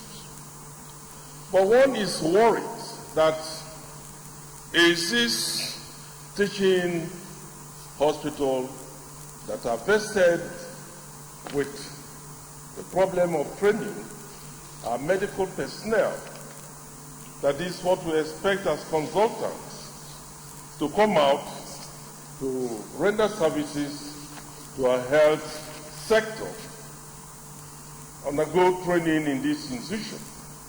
And if these institutions are decaying at this rate, what wonders? One wonders the type of products that will come out from this institution. And then if the products are not well educated in their different fields, then you don't expect the best of services to be rendered by these medical personnel as they eventually leave the teaching hospital. Mr. President, the time is now for us as the government to pay particular attention to our health sector, because health is wealth, and without health, no one can do anything. So my suggestion is that in terms of budgetary provision, National Assembly have tried its own bit in providing, but I'm taken aback once more that the person that has this institution is a professor of health, and I think he should know better than some of us that there is need for us to put our teaching hospitals in good perspective. So I urge the ministry to do that. My colleagues talk about commission. If it is direct, if an individual is given direct instruction to this institution and they are not being carried out, I don't think the problem is within the structure. I think the structure is not our problem. But we lack that maintenance culture. And all these teaching hospitals are specialized in their different areas of specialization. So it is my contention that the people saddled with responsibility of giving these services should sit up and provide funds to make these services work to the benefit of Nigerians. With this little bit, Mr. President, I think I support this motion and its entirety, and I believe the time is now for us to put our teaching hospital, and indeed the health sector, should be put in the right perspective. Thank you, Mr. President. Thank you, Mr. President. This motion touches on the lives of every Nigerian. I can say that the Sun newspaper of the 24th of March 2019 did a comprehensive report on the state of teaching hospitals and federal medical centers in Nigeria. And one interesting part of that report was the detail in which they have gone through all the teaching hospitals, itemizing the problems, the challenges, and the tragedy that has become of our teaching hospitals over the years. For example, the ABU teaching hospital, which was a hospital which I was born, they have an overhead cost of 5 to 6 million naira every month and have to pay the electricity bill of over 12 million and also have to buy diesel. So most times the patients are being forced to go out and even buy syringes for themselves. Most of the structures in teaching hospitals and federal medical centers have been built for over 2 to 3 decades ago. One unfortunate thing we have seen is the security personnel within the teaching hospitals were privately contracted and they have never been paid for up to 3 to 4 months. And another unfortunate thing is, some part of last year there was a strike by the Joint Health Workers Services Union, JOHESU, where they highlighted the state of our teaching hospitals. What do we do about them? People are dying. Many of us don't patronize such hospitals today. They have been grossly underfunded. I think if there is any justice we can do for a Senate like this headed by a medical doctor, to do all you can within the very few lifespan of this 8th Senate, to give recommendations that will be of value and that will add value to save our teaching hospitals and save the lives of millions of our people patronizing them. Thank you very much. Senator Abe, and then Senator Lidani. Thank you very much, Mr. President. I know that the day has been fast spent, but I believe that this motion definitely deserves our support. Let me just say, sir, that mine will just be a few comments. First is that since there's a prayer here that will invite the Honorable Minister of Health, the day he comes, let us actually make out time to discuss the real challenges that is facing the healthcare industry in this country. The second thing I would like to say, sir, is that we need to look at the structure of these hospitals, because there is no point we continue to pretend in this country that something can work when we have designed the thing not to work. My brother, Professor Boroface, was talking about one director, all the CMDs reporting to one director. Why does a CMD need to report to anybody for that matter? With all due respect, sir, this country, anybody who is appointed chief medical director of a hospital can as well be Minister of Health. The person can even be president of Nigeria. So what is the point we appoint people to offices and then we don't even give them opportunity to even do the job that we have asked them to do. It's all about corruption. It's all about control. The president is to appoint the CMD. Why does the president need to know who is chief medical director of University of Port Harcourt Teaching Hospital? What's his business? What's the necessity of it? The reason that provision is put there is that somebody can bring somebody who is his boy to be chief medical director, and then they begin to award contracts. Let us move towards autonomy, through autonomy for these institutions. Let us recognize the ones that can work and work well, and the ones that are not working, let us know that if it is Professor, I wanted to say Bukola, but it may be misinterpreted. If it is Professor David Umoru, that is CMD of the University Teaching Hospital in Minna, let us see that he's the one who cannot do the job. If it is Professor Abe, that is the CMD of the one in Enugu, let him do the job and let us see.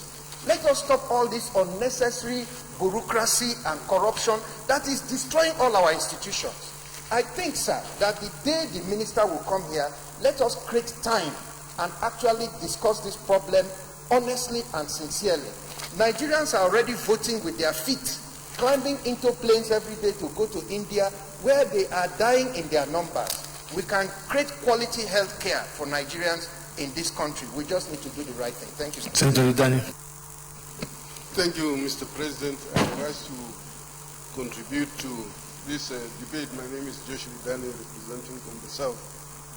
Mr. President, this is indeed a very, very important motion, because the state of our healthcare in this country is fast deteriorating, especially what obtains in the federal medical centers and federal teaching hospitals, and even the state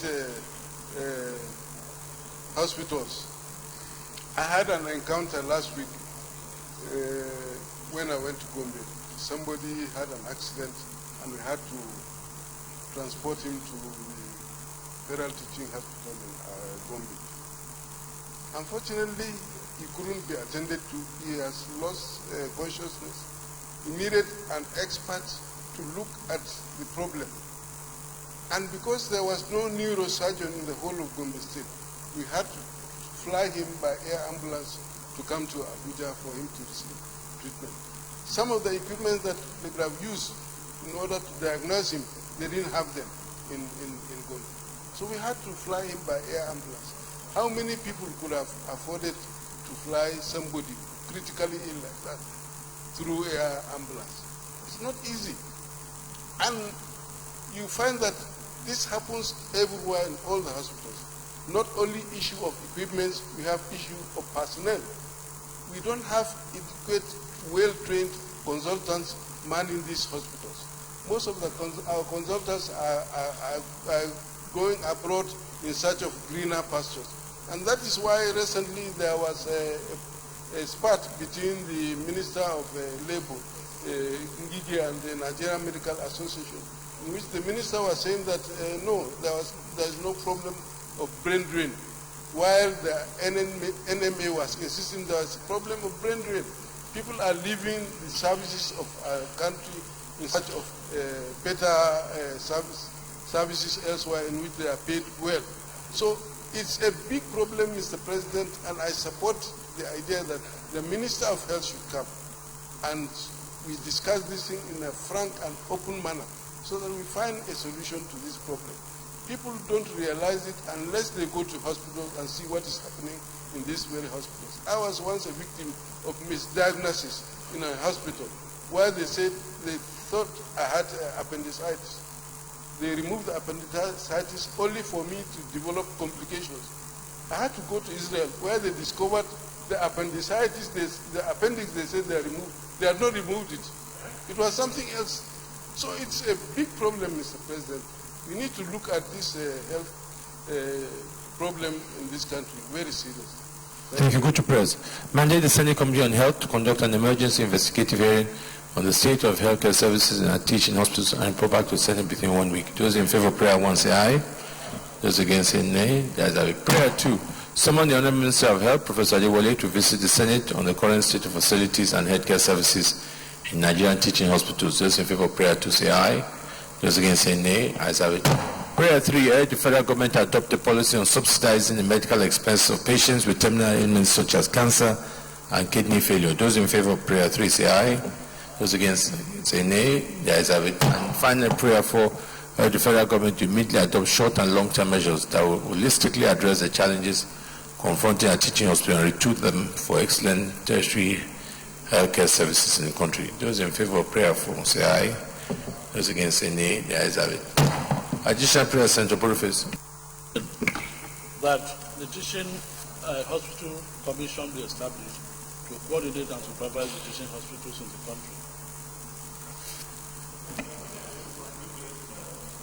Why don't we, since we have already invited the minister, why don't we wait to the opportunity and then we can conclude if that needs be. Essentially, let me join others in thanking Senator David Dumoro for that very useful motion. I think it will make it's a very important, urgent intervention that's required from us. So we need to get the minister here as quick as possible. But it gives, as you all say, it gives one great concern when you consider every year a budgetary allocation is made. No matter how inadequate it is, surely it should be adequate enough to be able to have a facility that patients can be taken care of. Where our patients are lying on the floor, surely it's a big shame to the institution. And it all comes down, as you rightly say, is corruption. It comes down to it. It means that majority of these budgetary allocations are not used for what they've been allocated for. They must be used for something else. And that's why I'm happy that the next item we have is this: we need to strengthen the Auditor General's office. Honestly, until we begin to clearly oversee monies being sent to MDAs, we'll continue to have this kind of problem. How inadequate can funding be? That there's no light, patients are lying on the floor, and meanwhile they are getting monthly, they're getting allocation every time. I think and they're getting revenue. There is a serious problem. I hope that we'll be able to see what steps we can take urgently. Leader of the Senate. Mr. President, very distinguished colleagues, the seventh order of the day, the second reading of the Federal Audit Service Bill 2019.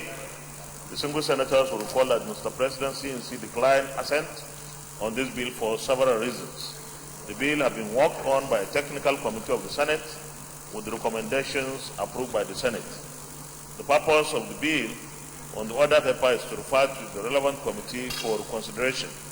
The single senators will also recall that the bill went through the third reading in both chambers of the National Assembly. Therefore, there will be no need for further debate on the bill. I therefore move that the bill be read the second time and referred to the relevant committee, Mr. President. Mr. President, I rise to second the motion as ably moved by the leader. So second. Distinguished colleagues, those in favor that this bill not read the second time say aye. Those against say nay. The ayes have it. Clerk of the Senate. Mr. President, distinguished senators, a bill for an act to establish the office of the Auditor General for the Federation, provide for additional powers and functions to the office, establish the Federal Audit Service Commission, repeal the Audit Act 1956, the Public Accounts Committee Act, Cap P35, Laws of the Federation of Nigeria 2004, and enact the Federal Audit Service Commission and for other related matters thereto, 2019, second reading.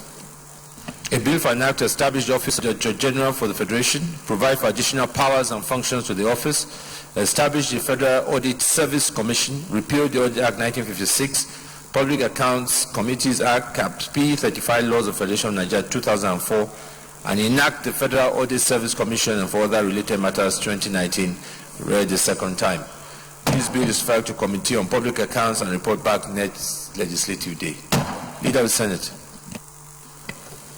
Mr. President, very distinguished colleagues, the eighth order of the day is second reading of the Industrial Development Income Tax Relief Act Cap 117 LFN 2004, Amendment Bill 2019.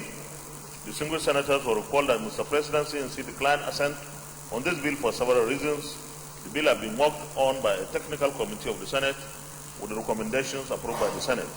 The purpose of the bill on the order paper is to refer to the relevant committee for consideration.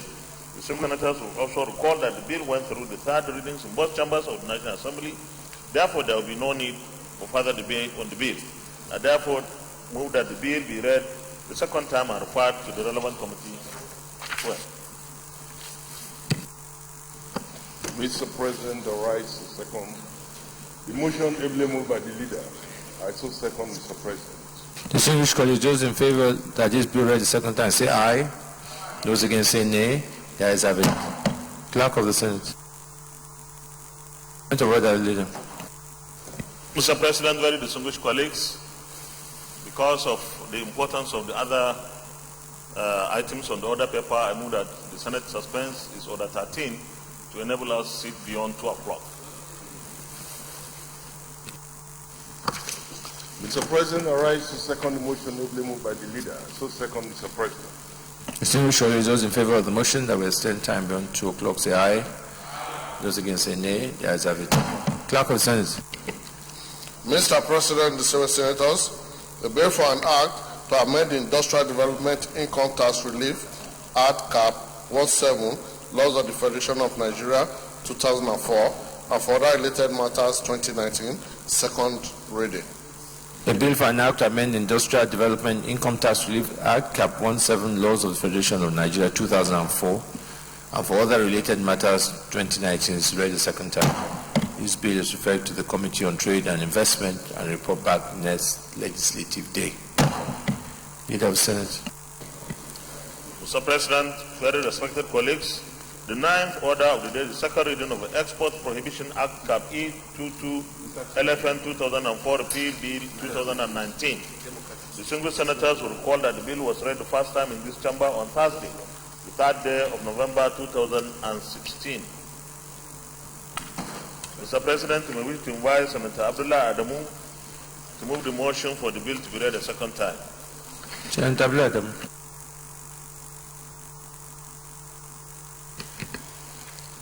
Thank you very much, Mr. President. I am Senator Abdullah Adamu, and I represent Nasarawa West. Distinguished colleagues,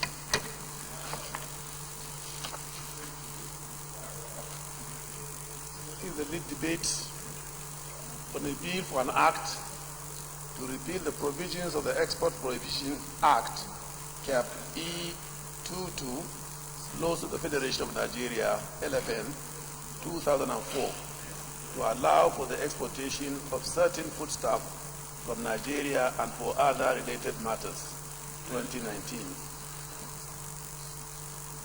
Background. Mr. President, distinguished colleagues, permit me to lead the debate on a bill for an act to repeal the provisions of the Export Prohibition Act, Cap E22, Laws of the Federation of Nigeria, 2004. The Export Prohibition Act, Cap E22, LFN, 2004, is an act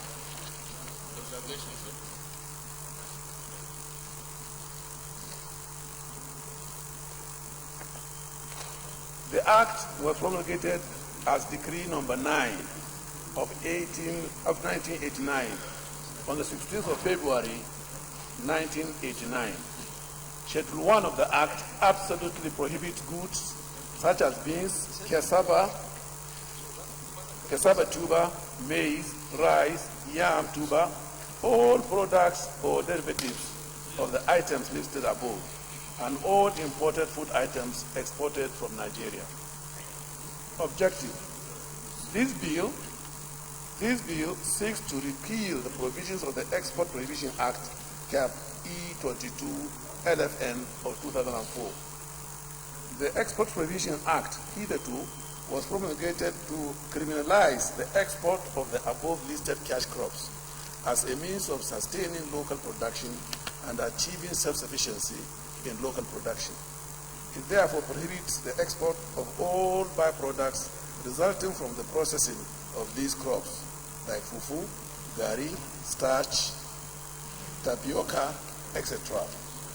Mr. President, distinguished colleagues, the Export Prohibition Act has outlived its usefulness in Nigerian circumstances today. Present-day economic realities have necessitated the reason for diversification of our economy from the sole dependence on crude oil as its major source of foreign exchange to the non-oil sector of agriculture. A law as the Export Prohibition Act no doubt is a contradiction to the stance of the present administration's desire to move from a mono-economy by diversifying to agriculture. Also, this law at best will be described as radical and counterproductive to endearing foreign investors who may be deterred by this law from contemplating investing in agriculture in Nigeria. Repealing the Act will also encourage our researchers to come up with varieties of improved seeds with the benefit of increased yields, which ultimately will boost our economy. Mr. President, distinguished colleagues, the time for Nigeria to fully benefit from the positives in the value chain of these crops by ensuring food sufficiency, boost our economy, and enjoy the gains of the agricultural sector is now. We need to remove encumbrances associated with any law that has outlived its time and enact new laws that will promote food security, create jobs, and boost our economy. Financial implications. The bill will not accrue financial commitments to the government, but will rather aid in improving the nation's economy. Conclusion. I urge you, therefore, Mr. President, distinguished colleagues, to repeal the Export Prohibition Act as it will place agriculture in its rightful position as well as boost our economy through exports. Once again, I thank you for all your support and contributions and urge you to give this bill the accelerated passage it deserves. Thank you. I think, yeah. The next bill is very similar to this one. I would therefore move that we take second reading the lead debate from Senator Sabo Nakuru, and then we take the two bills together.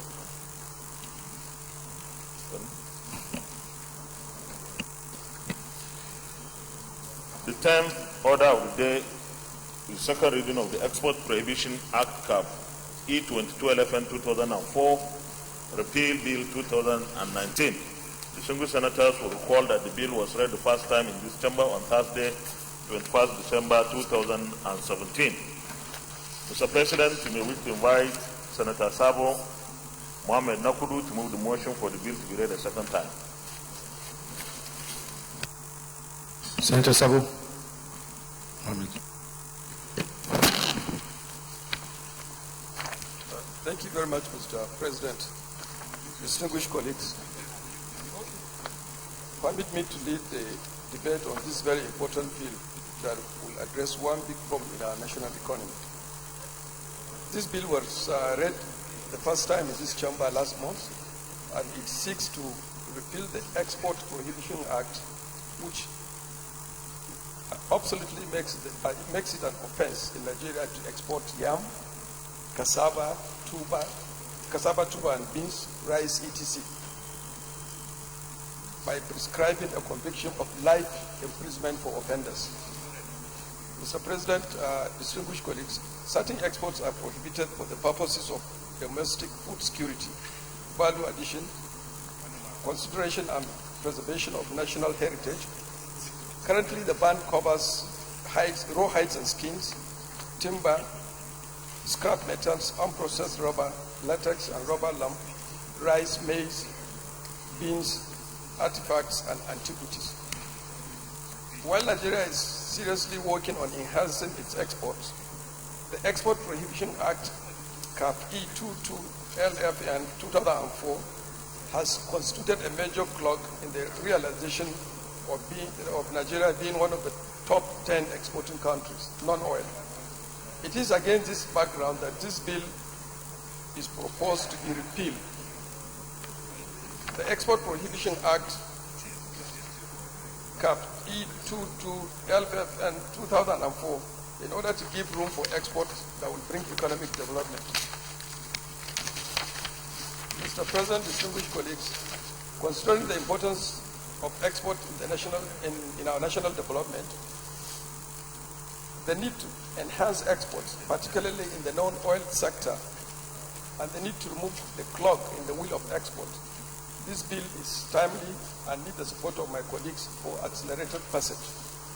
This bill is intended to repeal the principal act. Nigeria has moved from being a nation dependent on only oil as a source of revenue and is currently exploring the opportunities available in the non-oil sector, like agricultural produce. The decision by the federal government to export yams, and indeed the export of yams recently, clearly violated the provisions of this act and portrayed the government in bad light. Part of our responsibility as lawmakers is to identify the values and needs of the society and ensure that the law remains up to date. A law that is based on outdated values cannot serve the needs of the people. The need for this bill is in line with the value change in Nigeria. I therefore urge my colleagues to support this bill. Thank you very much, Mr. President.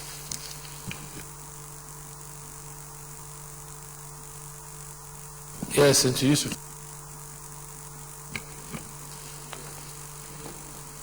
Thank you, Mr. President. My name is Yusuf Abubakar Yusuf Taraba Zenda. Looking at the two bills, I will only make comment on the first one. I'm referring to page 4, export prohibition repeal, a bill 4, on page 4. From the commencement of this bill, it is not an offense to export beans, cassava tubers, maize, rice, yam tubers, and all products and derivatives of items 1 to 5, and then all imported food items. I don't think it would be wise to say that all imported items can also be exported. We must have to add value to all imported items before they are exported. That is my one comment. My second, in supporting these two bills or this bill, is that in the process of diversification of our economy, it is very, very important that we now allow these items to be exported out of this country to improve, one, the export value of our product, and also to increase our own export earnings. That will go in a long way of boosting the quality or the value of our naira as we know it today. Because the improvement of all exports or the value of export will certainly improve the value of our naira vis-a-vis of what is happening today. So Mr. Chairman, Mr. President, this is my comments on these two bills, and I think they deserve to be supported by all members of the Senate to have these items lifted, and allowed to be exported out of this country.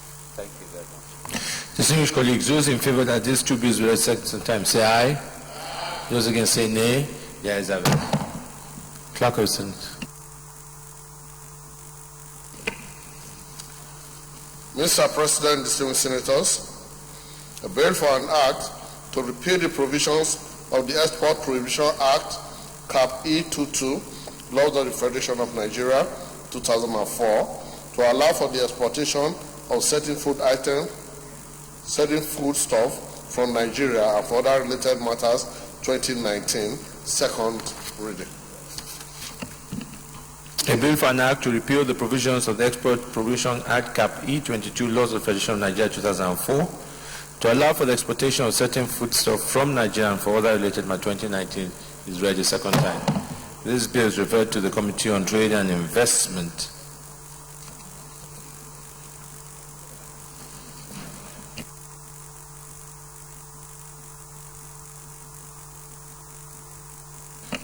Okay, Committee on Trade and Investment, and report back within a week. Leader of the Senate.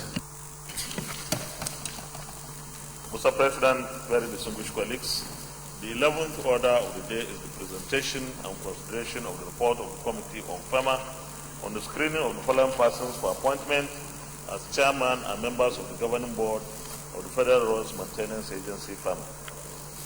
1. Mr. Tunde Lemo, chairman. 2. Engineer Nuruddin Abdurrahman Dafindadi, Managing Director. 3. Buba Silas Abdullah, Executive Director. 4. Babagana Mohammed Aji, Executive Director. 5. Engineer Sheikh Usman Abdullah, Executive Director. 6. Loretta Ngozichiku Anyogolu, Executive Director. 7. Mujaidu Stanley Dapo, Executive Director. And 8. Vincent Oladapo Olaole, Executive Director. Distinguished senators will recall that the request of Mr. President CNC was referred to the committee on Thursday, 18th October 2018. Mr. President, we wish to invite Senator Magnus Abe, Chairman of the committee, to move the motion for the presentation and consideration of the report. Senator Magnus Abe.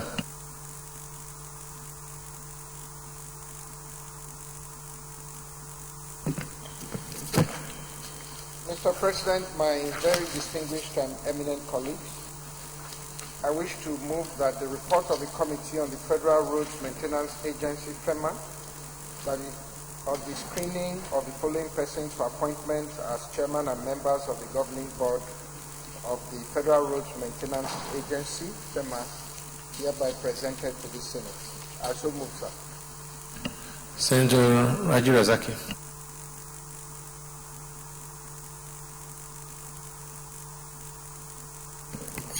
Thank you, Mr. President. Distinguished colleagues, I rise to second the motion that the Senate do receive and consider reports of the Committee on FEMA on the confirmation of the nomination of the following person for appointments as chairman and members of the governing board of the Federal Road Maintenance Agency. I so second.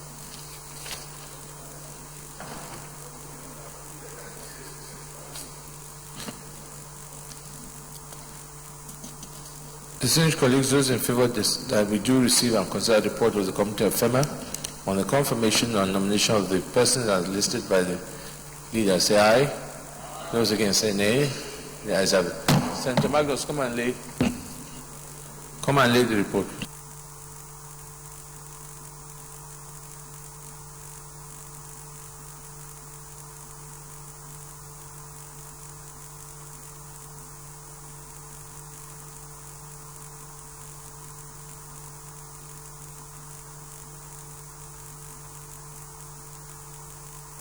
Senator Magnus, if you can please take us through the report.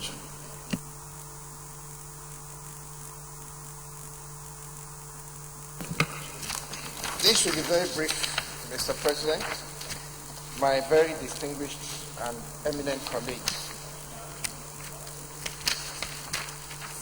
The Senate of the Federal Republic of Nigeria, at its sitting on Thursday, 18th October 2018, considered the request from Mr. President, Commander-in-Chief of the Armed Forces of the Federation, on the confirmation of nominees to the board of the Federal Roads Maintenance Agency, FEMA, and referred same to the Senate Committee for further legislative action. The committee observation. The committee addressed members and nominees on the discrepancy contained in the letter to the committee on the confirmation of the nominations. The letter requested the committee to confirm the nominees as chairman, managing director, and executive directors of the agency.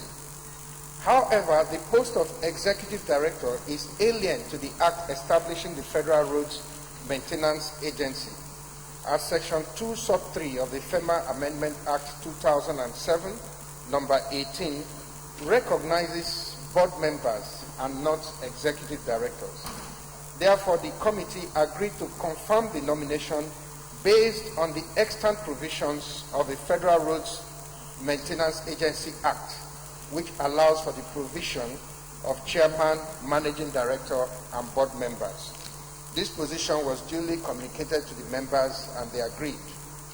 The committee received from the Office of the Special Advisor to the President of National Assembly Matters, Senate, the following documents in respect of the nominees. The documents include the following: CVs, relevant certificates, clearance letters from the State Security Service, police reports on fingerprint search, and asset declaration. The committee went through their credentials, their curriculum vitae, state security and police reports, and asked relevant questions to which they were found not wanting. Also, during the screening exercise, several questions relating to their education, work experience, and current affairs were asked. The committees answered all the questions satisfactorily. The committee also scrutinized the curriculum vitae and credentials of all nominees, along with their endorsed code of conduct, asset declaration slips, police clearance, and security reports. The screening exercise took place on Wednesday, the 23rd of January, and Tuesday, the 19th of March 2019. All the nominees were physically available for screening, and the committee was impressed with the quality, conduct, and the other credentials of these persons. The committee screened the following persons: Mr. Lemo Babatunde Olakunle, a former deputy governor of the CBN, as chairman. He's from the Southwest, Ogun State in particular. Engineer Nuruddin Abdurrahman Rafindadi, managing director, from the Northwest, Katsina State. Buba Silas Abdullahi, member, North Central, from Plateau State. Babagana Mohammed Aji, member, Northeast, from Borno State. Engineer Shehu Usman Abdullahi, Northwest, from Jigawa State. And Loretta Ngozi Chukwu Anyagolu, a member from the Southeast, Enugu State. Mr. Mujaidu Stanley Dako, member from the South-South Edo State. And Mr. Vincent Oladapo Kolawole, member from the Southwest Ekiti State. Mr. President, my distinguished colleagues, all these gentlemen were duly screened and assessed, and the committee finds them all suitable for the position of chairman, managing director, and members of the board of the Federal Roads Maintenance Agency in accordance with the extant laws on the subject.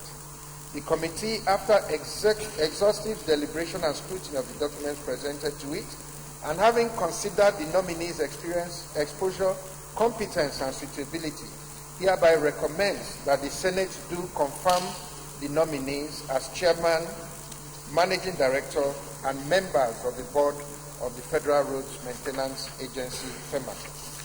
In conclusion, the committee wishes to appreciate the leadership of the Senate and indeed all distinguished members of these red chambers for the opportunity that was given to us to serve. Thank you. There are no comments. Leader of the Senate. Leader of the Senate.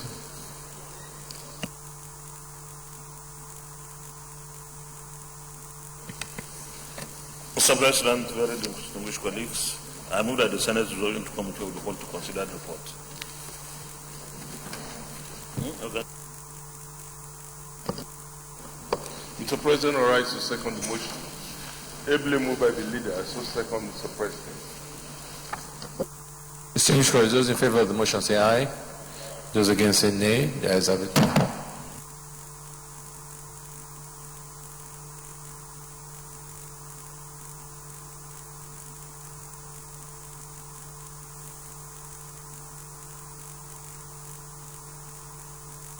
Distinguished colleagues, there are no objection. I'll go straight and put the question. Will the Senate confirm the nomination of Mr. Tunde Lemo as chairman, members of the governing board of Federal Road Maintenance Agency, FEMA? Those in favor say aye. Those against say nay. The ayes have it.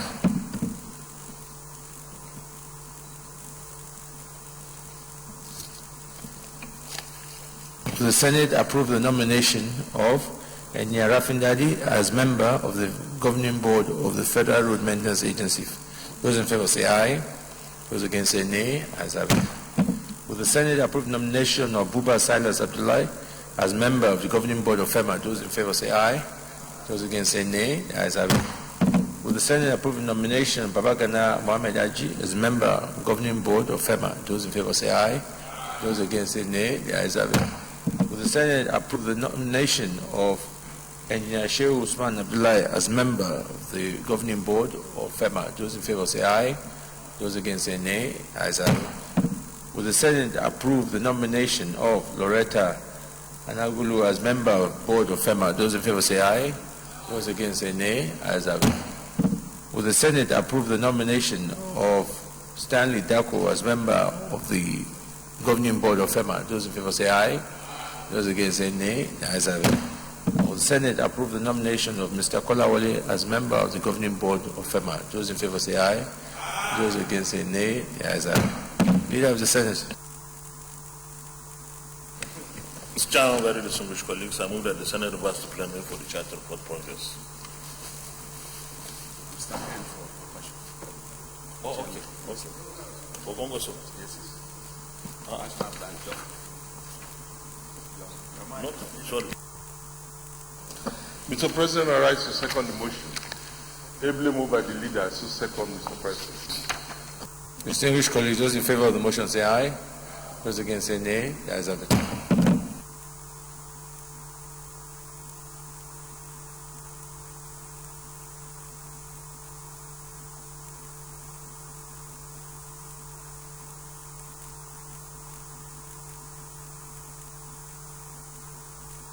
Distinguished colleagues, the Senate and the Committee of the Whole consider the report of the Committee on FEMA on the screening of Mr. President's nominees for appointment as chairman and member of the Governing Board of Federal Road of Maintenance Agency FEMA, and approve the nomination of Mr. Tunde Lemo, chairman, Engineer Nuruddin Rafindadi, managing director, Buba Silas Abdullahi, executive director, Babagana Mohamed Haji, executive director, Engineer Shehu Musa Abdullahi, executive director, Loretta Anagulu, executive director, Stanley Dako, executive director, Vincent Kolawole, executive director, as chairman and members of the governing board of the Federal Road Maintenance Agency FEMA. Is this a true reflection of what transpired in Committee of the Whole? And I put the question for confirmation. Will the Senate confirm the nomination of Mr. Tunde Lemo as chairman of the governing board of the Federal Road Maintenance Agency FEMA? Those in favor say aye. Those against say nay. The ayes have it. The nomination of Mr. Tunde Lemo as chairman is hereby confirmed for the governing board of FEMA. Will the Senate confirm the nomination of Engineer Rafindadi as member of the governing board of FEMA? Those in favor say aye. Those against say nay. Ayes have it. Let me put that again. Will the Senate confirm the nomination of Engineer Nuruddin Rafindadi as managing director of the governing board of FEMA? Those in favor say aye. Those against say nay. The ayes have it. The nomination of Engineer Rafindadi as managing director of the governing board of the Federal Road Maintenance Agency FEMA. Will the Senate confirm the nomination of Buba Abdullahi as executive director of FEMA? Those in favor say aye. Those against say nay. The ayes have it. The nomination of Buba Abdullahi as executive director of FEMA is hereby confirmed. Member, is it? Or member, okay.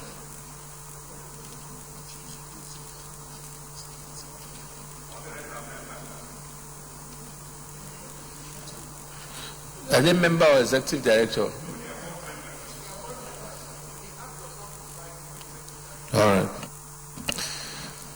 Will the Senate confirm the nomination of Babagana Mohamed Haji as member of the governing board of FEMA? Those in favor say aye.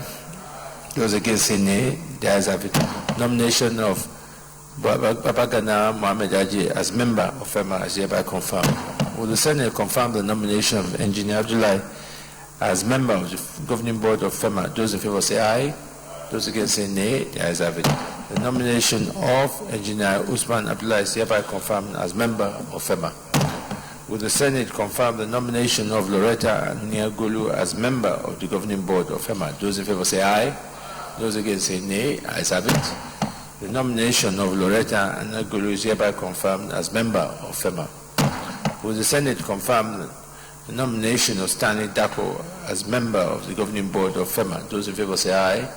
Those against say nay. The ayes have it. The nomination of Stanley Dako is hereby confirmed as member of FEMA. Will the Senate confirm the nomination of Vincent Kolawole as member of FEMA? Those in favor say aye. Those against say nay. The ayes have it. Nomination of Vincent Kolawole is hereby confirmed as member of FEMA. On behalf of the Senate, let me congratulate the chairman and members of FEMA and wish them a successful tenure. Leader of the Senate. Mr. President, very distinguished colleagues, the 12th order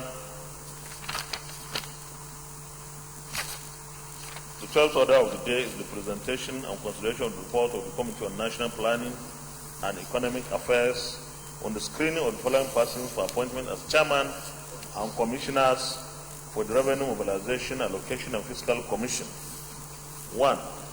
Ebonyi State, Engineer Elias Mbam, Chairman. 2. Abia, Chris Aloze Akomas, Commissioner. 3. Akwa Ibom, Ayang Sunday Okon, Commissioner.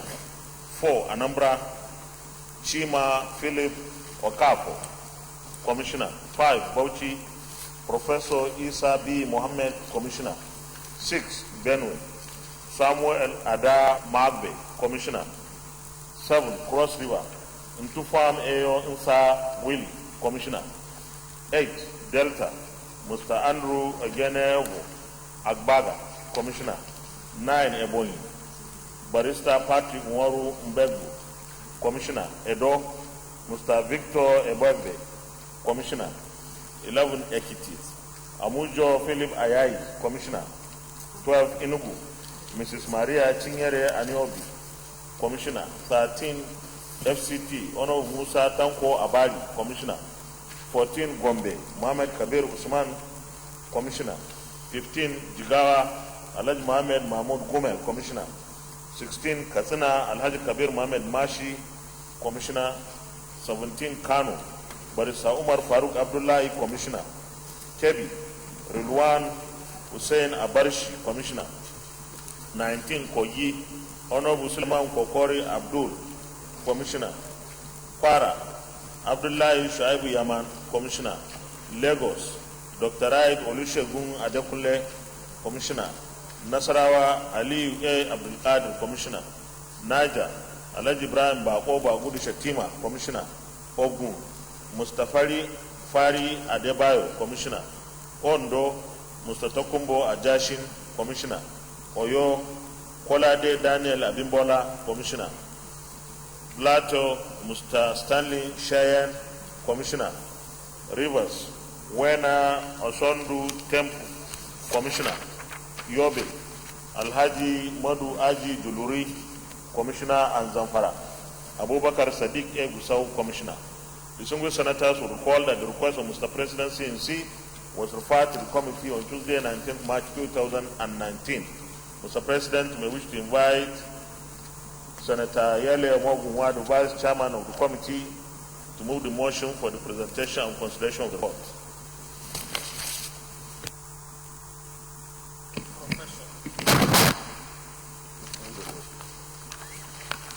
Mr. President and distinguished colleagues, I'm Senator Yele Omogunwa. I represent Ondo South Central District, the Vice President or the Vice Chairman of this committee.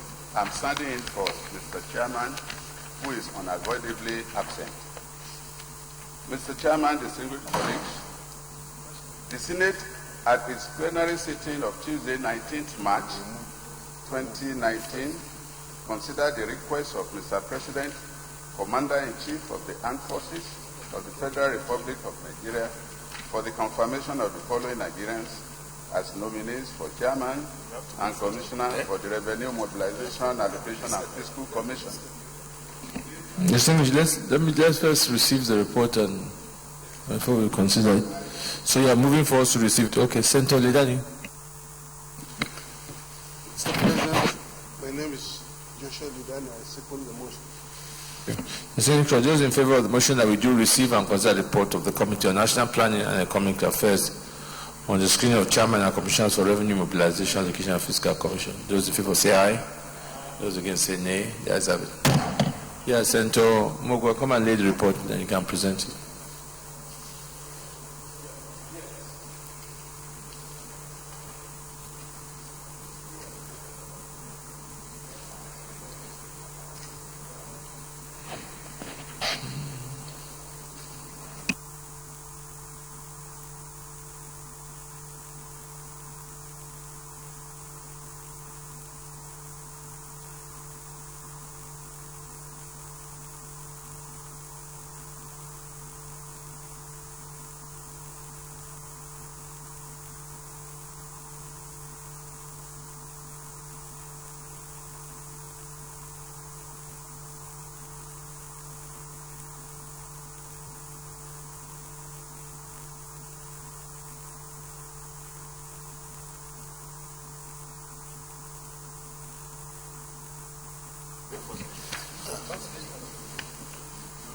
Mr. President, distinguished colleagues, the Senate at its plenary sitting of Tuesday, 19th March 2019, considered the request of Mr. President, Commander-in-Chief of the Armed Forces of the Federal Republic of Nigeria for the confirmation of the following Nigerians as nominees for chairman and commissioners for the Revenue, Mobilization, Allocation and Fiscal Commission. The list as read out by the Senate leader, the chairman as number 1 and 29 others. The Senate considered Mr. President's request in this regard and conducted real interview and screening for them under the able chairmanship of Senator Rabiu Kwakasho, and they were all found worthy of the positions. For example, the chairman of the committee is a second timer in that position, and he did well. And in fact, Mr. Chairman of the commission, Engineer Elias Mba, has everything to be chairman, and all the other members, to 31, are equally enviable, and they are all round pegs in round holes. We have considered them using all methodology to make sure that the right thing is done, and all of them, like I said, are capable. And therefore, on behalf of the chairman, referring this report to this full House for consideration. They are all capable, Mr. President. Any comments? Yes. Yes, Senator Branchbury. Thank you, Mr. President. I am Barrow Jibrin, Argumentary Dot. Mr. President, this report is very thorough, and I want to say that the committee has done a very good job by giving us all the facts needed on each and every nominee that was brought for our consideration. And happily, or I would say fortunately, all the nominees have outstanding pedigrees. They have all the necessary criteria, every attribute needed for each of them to so function for the offices they are nominated to serve. Particularly, Imam from Kano, Anis Farouk, who has been an accomplished civil servant and had worked in several areas, particularly the banking sector, and he was the chairman or the chief executive or registrar of the Corporate Affairs Commission for 9 years. So all the nominees here have outstanding pedigrees. I therefore request that, or urge my colleagues not to waste much time, but give the note to these nominees to serve in the positions they are nominated to serve. They are all qualified, Mr. President. Mr. President, I so submit. Yes, Senator Yusuf. Yeah, thank you, Mr. President, distinguished colleagues. I would like to commend the committee for a very thorough job. And I think worthy of note is the fact that there is no petition of any of the nominees. And at the same time, there is every evidence to show that they are capable of doing this job. And I think the importance of this committee cannot be overemphasized, the issue of revenue mobilization. And I will say that it is our hope that these nominees will definitely hit the ground running and to do justice to the assignment. I also want to note that the nominee from Niger State, Ibrahim Baba Shatima, is also a banker, somebody who has served diligently in the public service, and he has the comportment and the very good moral character to handle this kind of job. And I want to believe ditto for all the other nominees. Mr. President, distinguished colleagues, I think they are definitely worthy of our approval in the Senate. I also commend them for our consideration. Thank you. Yes, Senator Gubrin. Thank you very much, Your Excellency. Distinguished colleagues, my name is Ibrahim Gobel, representing Sokoto East. So I have seen that here we have 30 nominees, and I think it's supposed to be 36. So what I just want to find out, whether some people are still serving, they haven't finished. Particularly of North Sokoto that I have not seen. Thank you very much.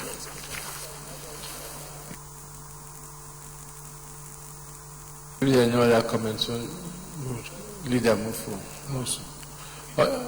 Observations, Senator. Thank you, Mr. President, Senator Victor Anambra Central. In this report, Mr. President, the nominee from Anambra State in this report, his name has been put differently. Chima Folop Okafor. At the last page, page 34. Then the opening page, number 4, it was again Chima Folop, P-H-O-L-O-P Okafor, Anambra. But in the screening report, his name was properly captured in paragraph 25 as Chima Philip Okafor. So his name is Philip and not Folop, as stated in the 2 pages I referred to. Chima Philip Okafor.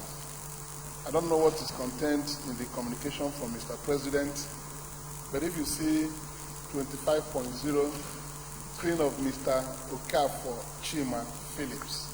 Phillips is the correct name, not Thank you. Senator Lidani. Thank you, Mr. President. There appears to be a mistake in the information concerning the nominee from the state. At page 9, paragraph 8.1, he said to have attended Ahmadu Bello University from 1998 to 1990. I think it should be 1988 to 1990. Okay, Secretary, I take note. Mind me, take note of that. Thank you. All right, thank you. Leader of the Senate. Before I move the motion for the Senate to go into committee of the whole, Mr. President, distinguished colleagues, I want to comment on the observation raised by Senator Ibrahim Gobil.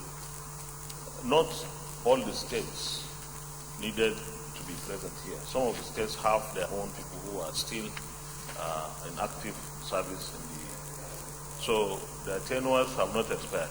These are for those states that have nobody there because the tenures have expired. With that comment, Mr. President, I move that the Senate resolve the committee of the whole to consider the report.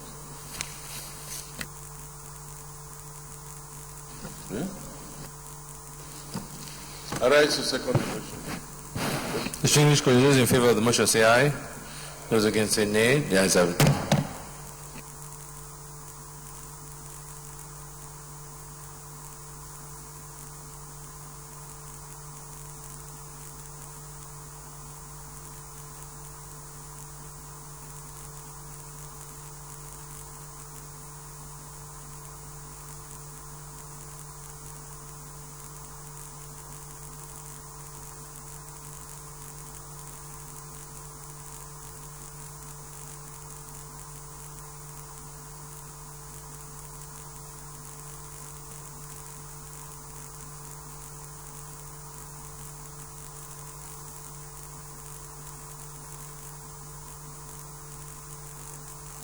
Distinguished colleagues, now will the Senate approve the nomination of Engineer Elias Mbam as Chairman, Revenue Mobilization Allocation? Those in favor say aye.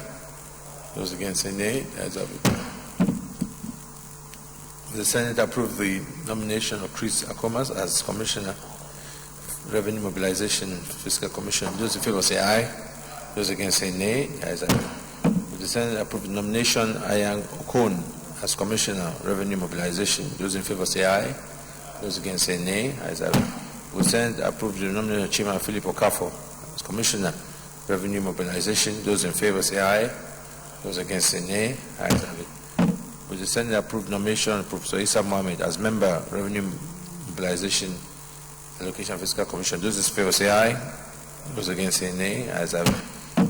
Will the Senate approve nomination of Samuel Adar Ngba as Member, Revenue Mobilization? Those in favor say aye. Those against say nay. Ayes have it. Will the Senate approve the nomination of Willie as Member, Revenue Mobilization? Those in favor say aye. Those against say nay. Ayes have it. The Senate approved nomination of Agbagba as Member, as Commissioner, Revenue Mobilization. Those in favor say aye. Those against say nay. Ayes have it. The Senate approved nomination of Barrister Ngbebu as Member, as Commissioner, Revenue Mobilization. Those in favor say aye. Those against say nay. Ayes have it. With the Senate approved nomination of Mr. Victor Eboegbe as Member, as Commissioner, Revenue Mobilization. Those in favor say aye. Those against say nay. The ayes have it. The Senate approved the nomination of Ajayi as Commissioner, Revenue Mobilization. Those in favor say aye. Those against say nay. Ayes have it. With the Senate approved nomination of Maria Aniobio as Commissioner, Revenue Mobilization. Those in favor say aye. Those against say nay. Ayes have it. With the Senate approved the nomination of Honorable Abari as Commissioner, Revenue Mobilization. Those in favor say aye. Those against say nay. Ayes have it. The Senate approved Mohammed Usman, Commissioner, Revenue Mobilization. Those in favor say aye. Those against say nay. Ayes have it.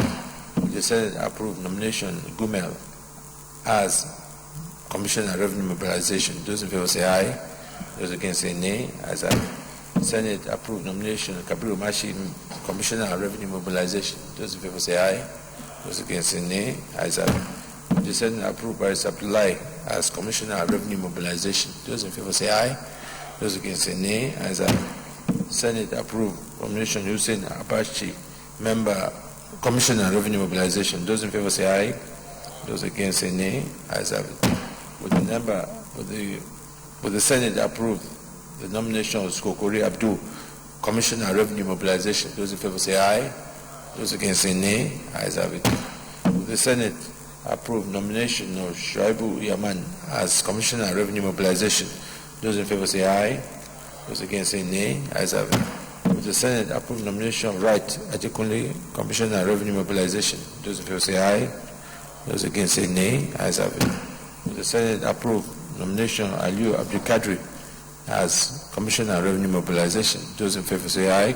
Those against say nay. Ayes have it. With the Senate approved nomination of Ibrahim Shetima as Commissioner, Revenue Mobilization. Those in favor say aye. Those against say nay. Ayes have it. Will the Senate approve nomination of Adebayo as Commissioner, Revenue Mobilization? Those in favor say aye. Those against say nay. Ayes have it. Will the Senate approve Tokumbo Ajashi, Commissioner, Revenue Mobilization? Those in favor say aye. Those against say nay. Ayes have it. Will the Senate approve nomination of Kolade Abimbola as Commissioner, Revenue Mobilization? Those in favor say aye. Those against say nay. Ayes have it. Senate approved nomination of Alexander Cheyenne as Commissioner, Revenue Mobilization. Those in favor say aye. Those against say nay. Ayes have it. Senate approved nomination of Azondo Temple as Commissioner, Revenue Mobilization. Those in favor say aye. Those against say nay. Ayes have it. Senate approved nomination of Mojo Ajay Jewelry as Member, Commissioner for Revenue Mobilization. Those in favor say aye. Those against say nay. Ayes have it. And with the Senate approved nomination of Sadiq Kusau as Commissioner for Revenue Mobilization. Those in favor say aye. Those against say nay. The ayes have it. Leader of the Senate. Mr. Chairman, very distinguished colleagues, I move that the Senate reverse the plenary for the charge to report progress. I rise to second the motion. Ably moved by the leader. So second. Those in favor of the motion say aye. Those against say nay. The ayes have it.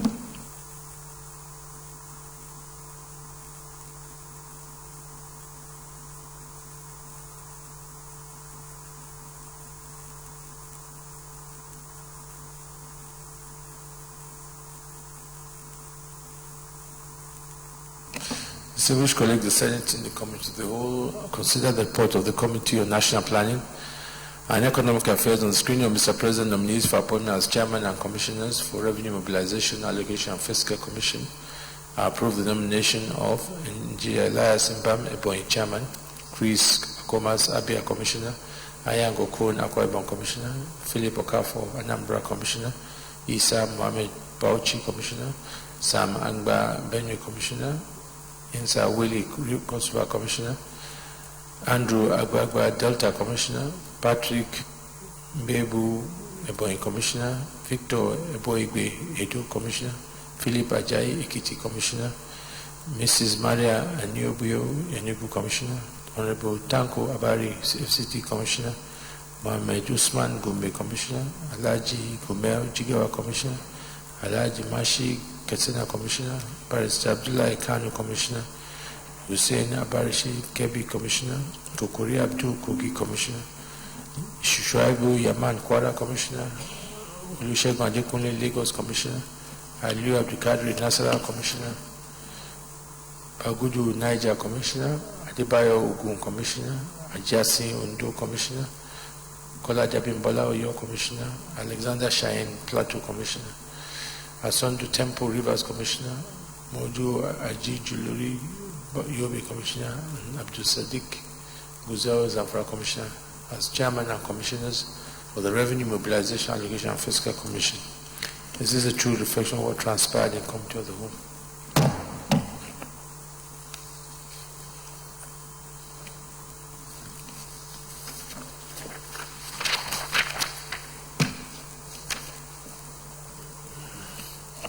I now put a question for confirmation.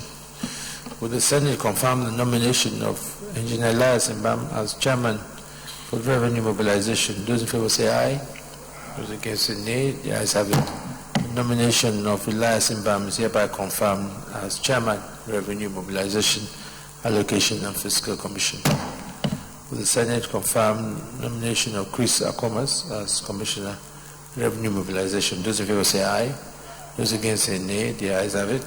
Nomination of Chris Akomas hereby confirmed as Commissioner for Revenue Mobilization. Will the Senate confirm the nomination of Sunday Okon as Commissioner for Revenue Mobilization? Those in favor say aye. Those against say nay. The ayes have it. The nomination of Sunday Okon is hereby confirmed as Commissioner for Revenue Mobilization. Will the Senate confirm the nomination of Philip Okafo as Commissioner for Revenue Mobilization, Allocation? Those in favor say aye. Those against say nay. The ayes have it. Philip Okafo is hereby confirmed as Commissioner for Revenue Mobilization, Allocation and Fiscal Commission. Will the Senate confirm the nomination of Isa B. Mohammed as Commissioner for Revenue Mobilization? Those in favor say aye. Those against say nay. The ayes have it. Isa B. Mohammed is hereby confirmed as Commissioner for Revenue Mobilization, Allocation. Will the Senate confirm the nomination of Simon Ngba as Commissioner for Revenue Mobilization? Those in favor say aye. Those against say nay. The ayes have it. Samuel Ngba is hereby confirmed as Commissioner for Revenue Mobilization, Allocation. Will the Senate confirm the nomination of Eyonsa Willie as Commissioner of Revenue Mobilization, Allocation? Those in favor say aye. Those against say nay. The ayes have it. Eyonsa Willie is hereby confirmed as Commissioner of Revenue Mobilization. Will the Senate confirm the nomination of Andrew Agbagba as Commissioner for Revenue Mobilization? Those in favor say aye. Those against say nay. Ayes have it. Andrew Agbagba is hereby confirmed as Commissioner for Revenue Mobilization, Allocation. Will the Senate confirm the nomination of Barrister Patrick Mbebu as Commissioner of Revenue Mobilization? Those in favor say aye. Those against say nay. Ayes have it. Patrick Mbebu is hereby confirmed Commissioner Revenue Mobilization. Will the Senate approve the nomination of Victor Egboigwe as Commissioner Revenue Mobilization? Those in favor say aye. Those against say nay. The ayes have it. Victor Egboigwe is hereby confirmed as Commissioner Revenue Mobilization Allocation. Will the Senate confirm the nomination of Philip Ajayi as Commissioner for Revenue Mobilization? Those in favor say aye. Those against say nay. Ayes have it. Philip Ajayi is hereby confirmed Commissioner Revenue Mobilization Allocation and Fiscal Commission.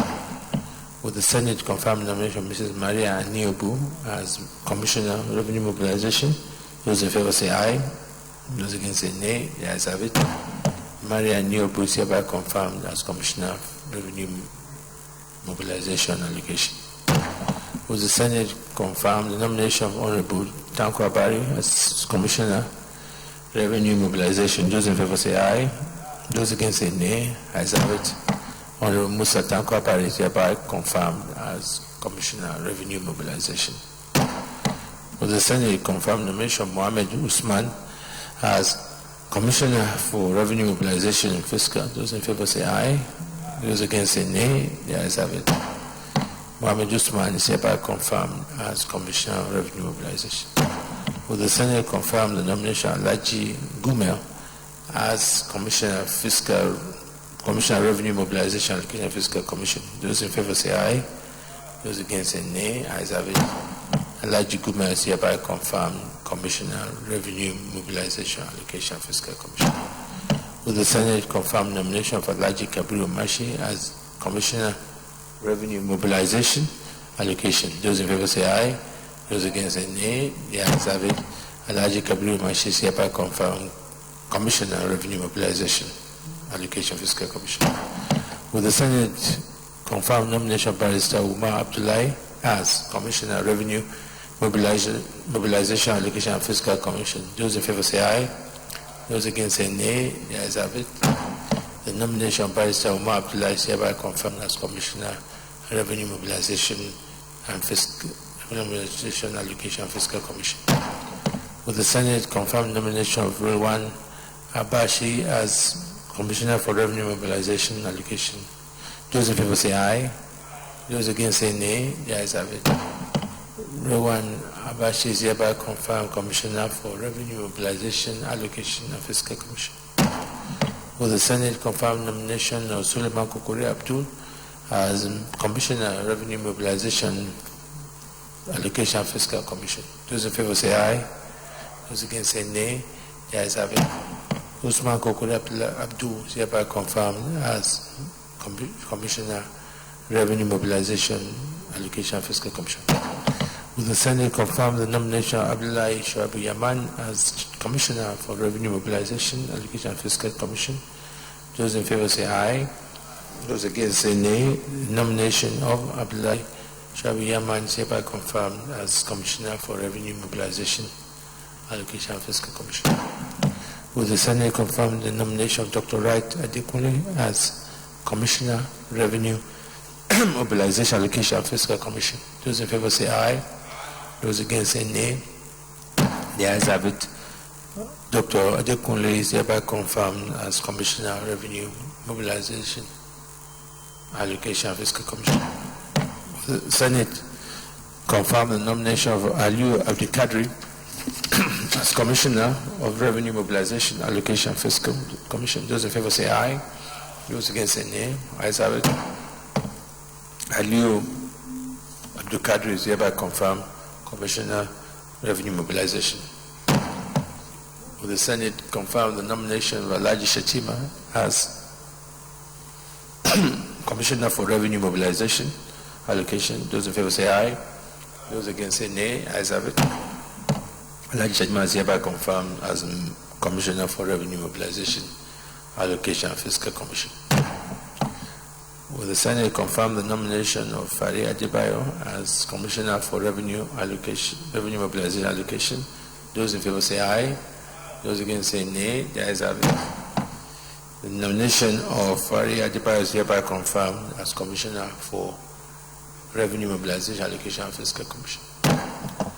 Will the Senate confirm the nomination of Tokumba Jasin as Commissioner for Revenue Mobilization? Those in favor say aye. Those against say nay. There is a nomination of Tokumba Jasin is hereby confirmed as Commissioner for Revenue Mobilization, Allocation Fiscal Commission. Will the Senate confirm the nomination of Kolade Abimbola as Commissioner for Revenue Mobilization? Those in favor say aye. Those against say nay. Ayes have it. Kolade Abimbola is hereby confirmed Commissioner of Revenue Mobilization, Allocation Fiscal Commission. Will the Senate confirm the nomination of Alexander Ashehan as Commissioner for Revenue Mobilization? Those in favor say aye. Those against say nay. Ayes have it. Alexander Ashehan is hereby confirmed as Commissioner of Revenue Mobilization, Allocation Fiscal Commission. Will the Senate confirm the nomination of Asundu Tempo as Commissioner of Revenue Mobilization? Those in favor say aye. Those against say nay. Ayes have it. Asundu Tempo is hereby confirmed as Commissioner for Revenue Mobilization, Allocation Fiscal Commission. Will the Senate confirm the nomination of Mojo Aji Juluri as Commissioner for Revenue Mobilization, Allocation Fiscal Commission? Those in favor say aye. Those against say nay. Ayes have it. Moju Aji Juluri is hereby confirmed as Commissioner for Revenue Mobilization, Allocation Fiscal Commission. Will the Senate confirm the nomination of Abubakar Sadiq Kuzo as Commissioner Revenue Mobilization? Those in favor say aye. Those against say nay. Ayes have it. Abubakar Sadiq Kuzo is hereby confirmed as Commissioner for Revenue Mobilization, Allocation and Fiscal Commission.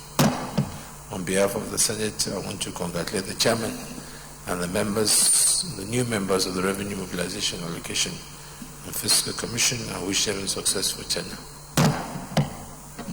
Leader of the Senate. Mr. President, very distinguished colleagues, I move that we stand down the consideration of the remaining items of the order paper till another legislative day. Mr. President, I rise the second motion ably moved by the leader. I so second, Mr. President. Distinguished colleagues, those in favor of the motion say aye. Those against say nay. The ayes have it. Just one announcement. Bill for Conference, Presidential Inauguration Bill 2019, SB 379. The Senate has passed the above bill with difference. Conference Committee Chairman Sabo Mohammed, Bill Guy member, Sonny Uguji, Chairman Seni, Rozoko, and Andrew Chendu. Please ensure you meet with your counterparts in the House of Representatives for the conference. Having completed the items for today, I hereby adjourn the Senate to Thursday.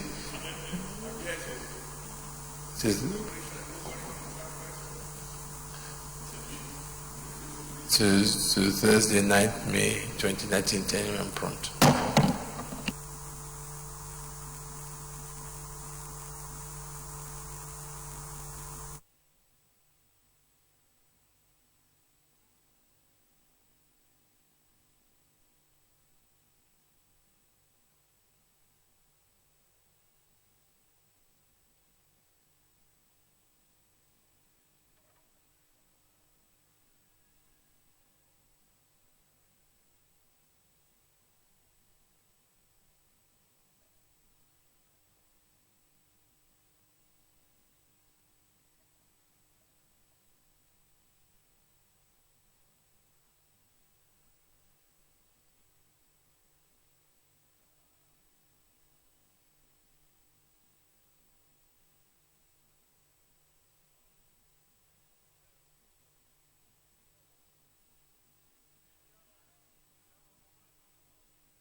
Representation and of course a purposeful debate.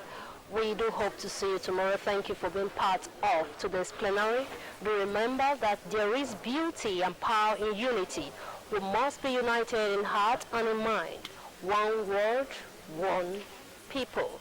Christy Ewodaga is my name. Goodbye.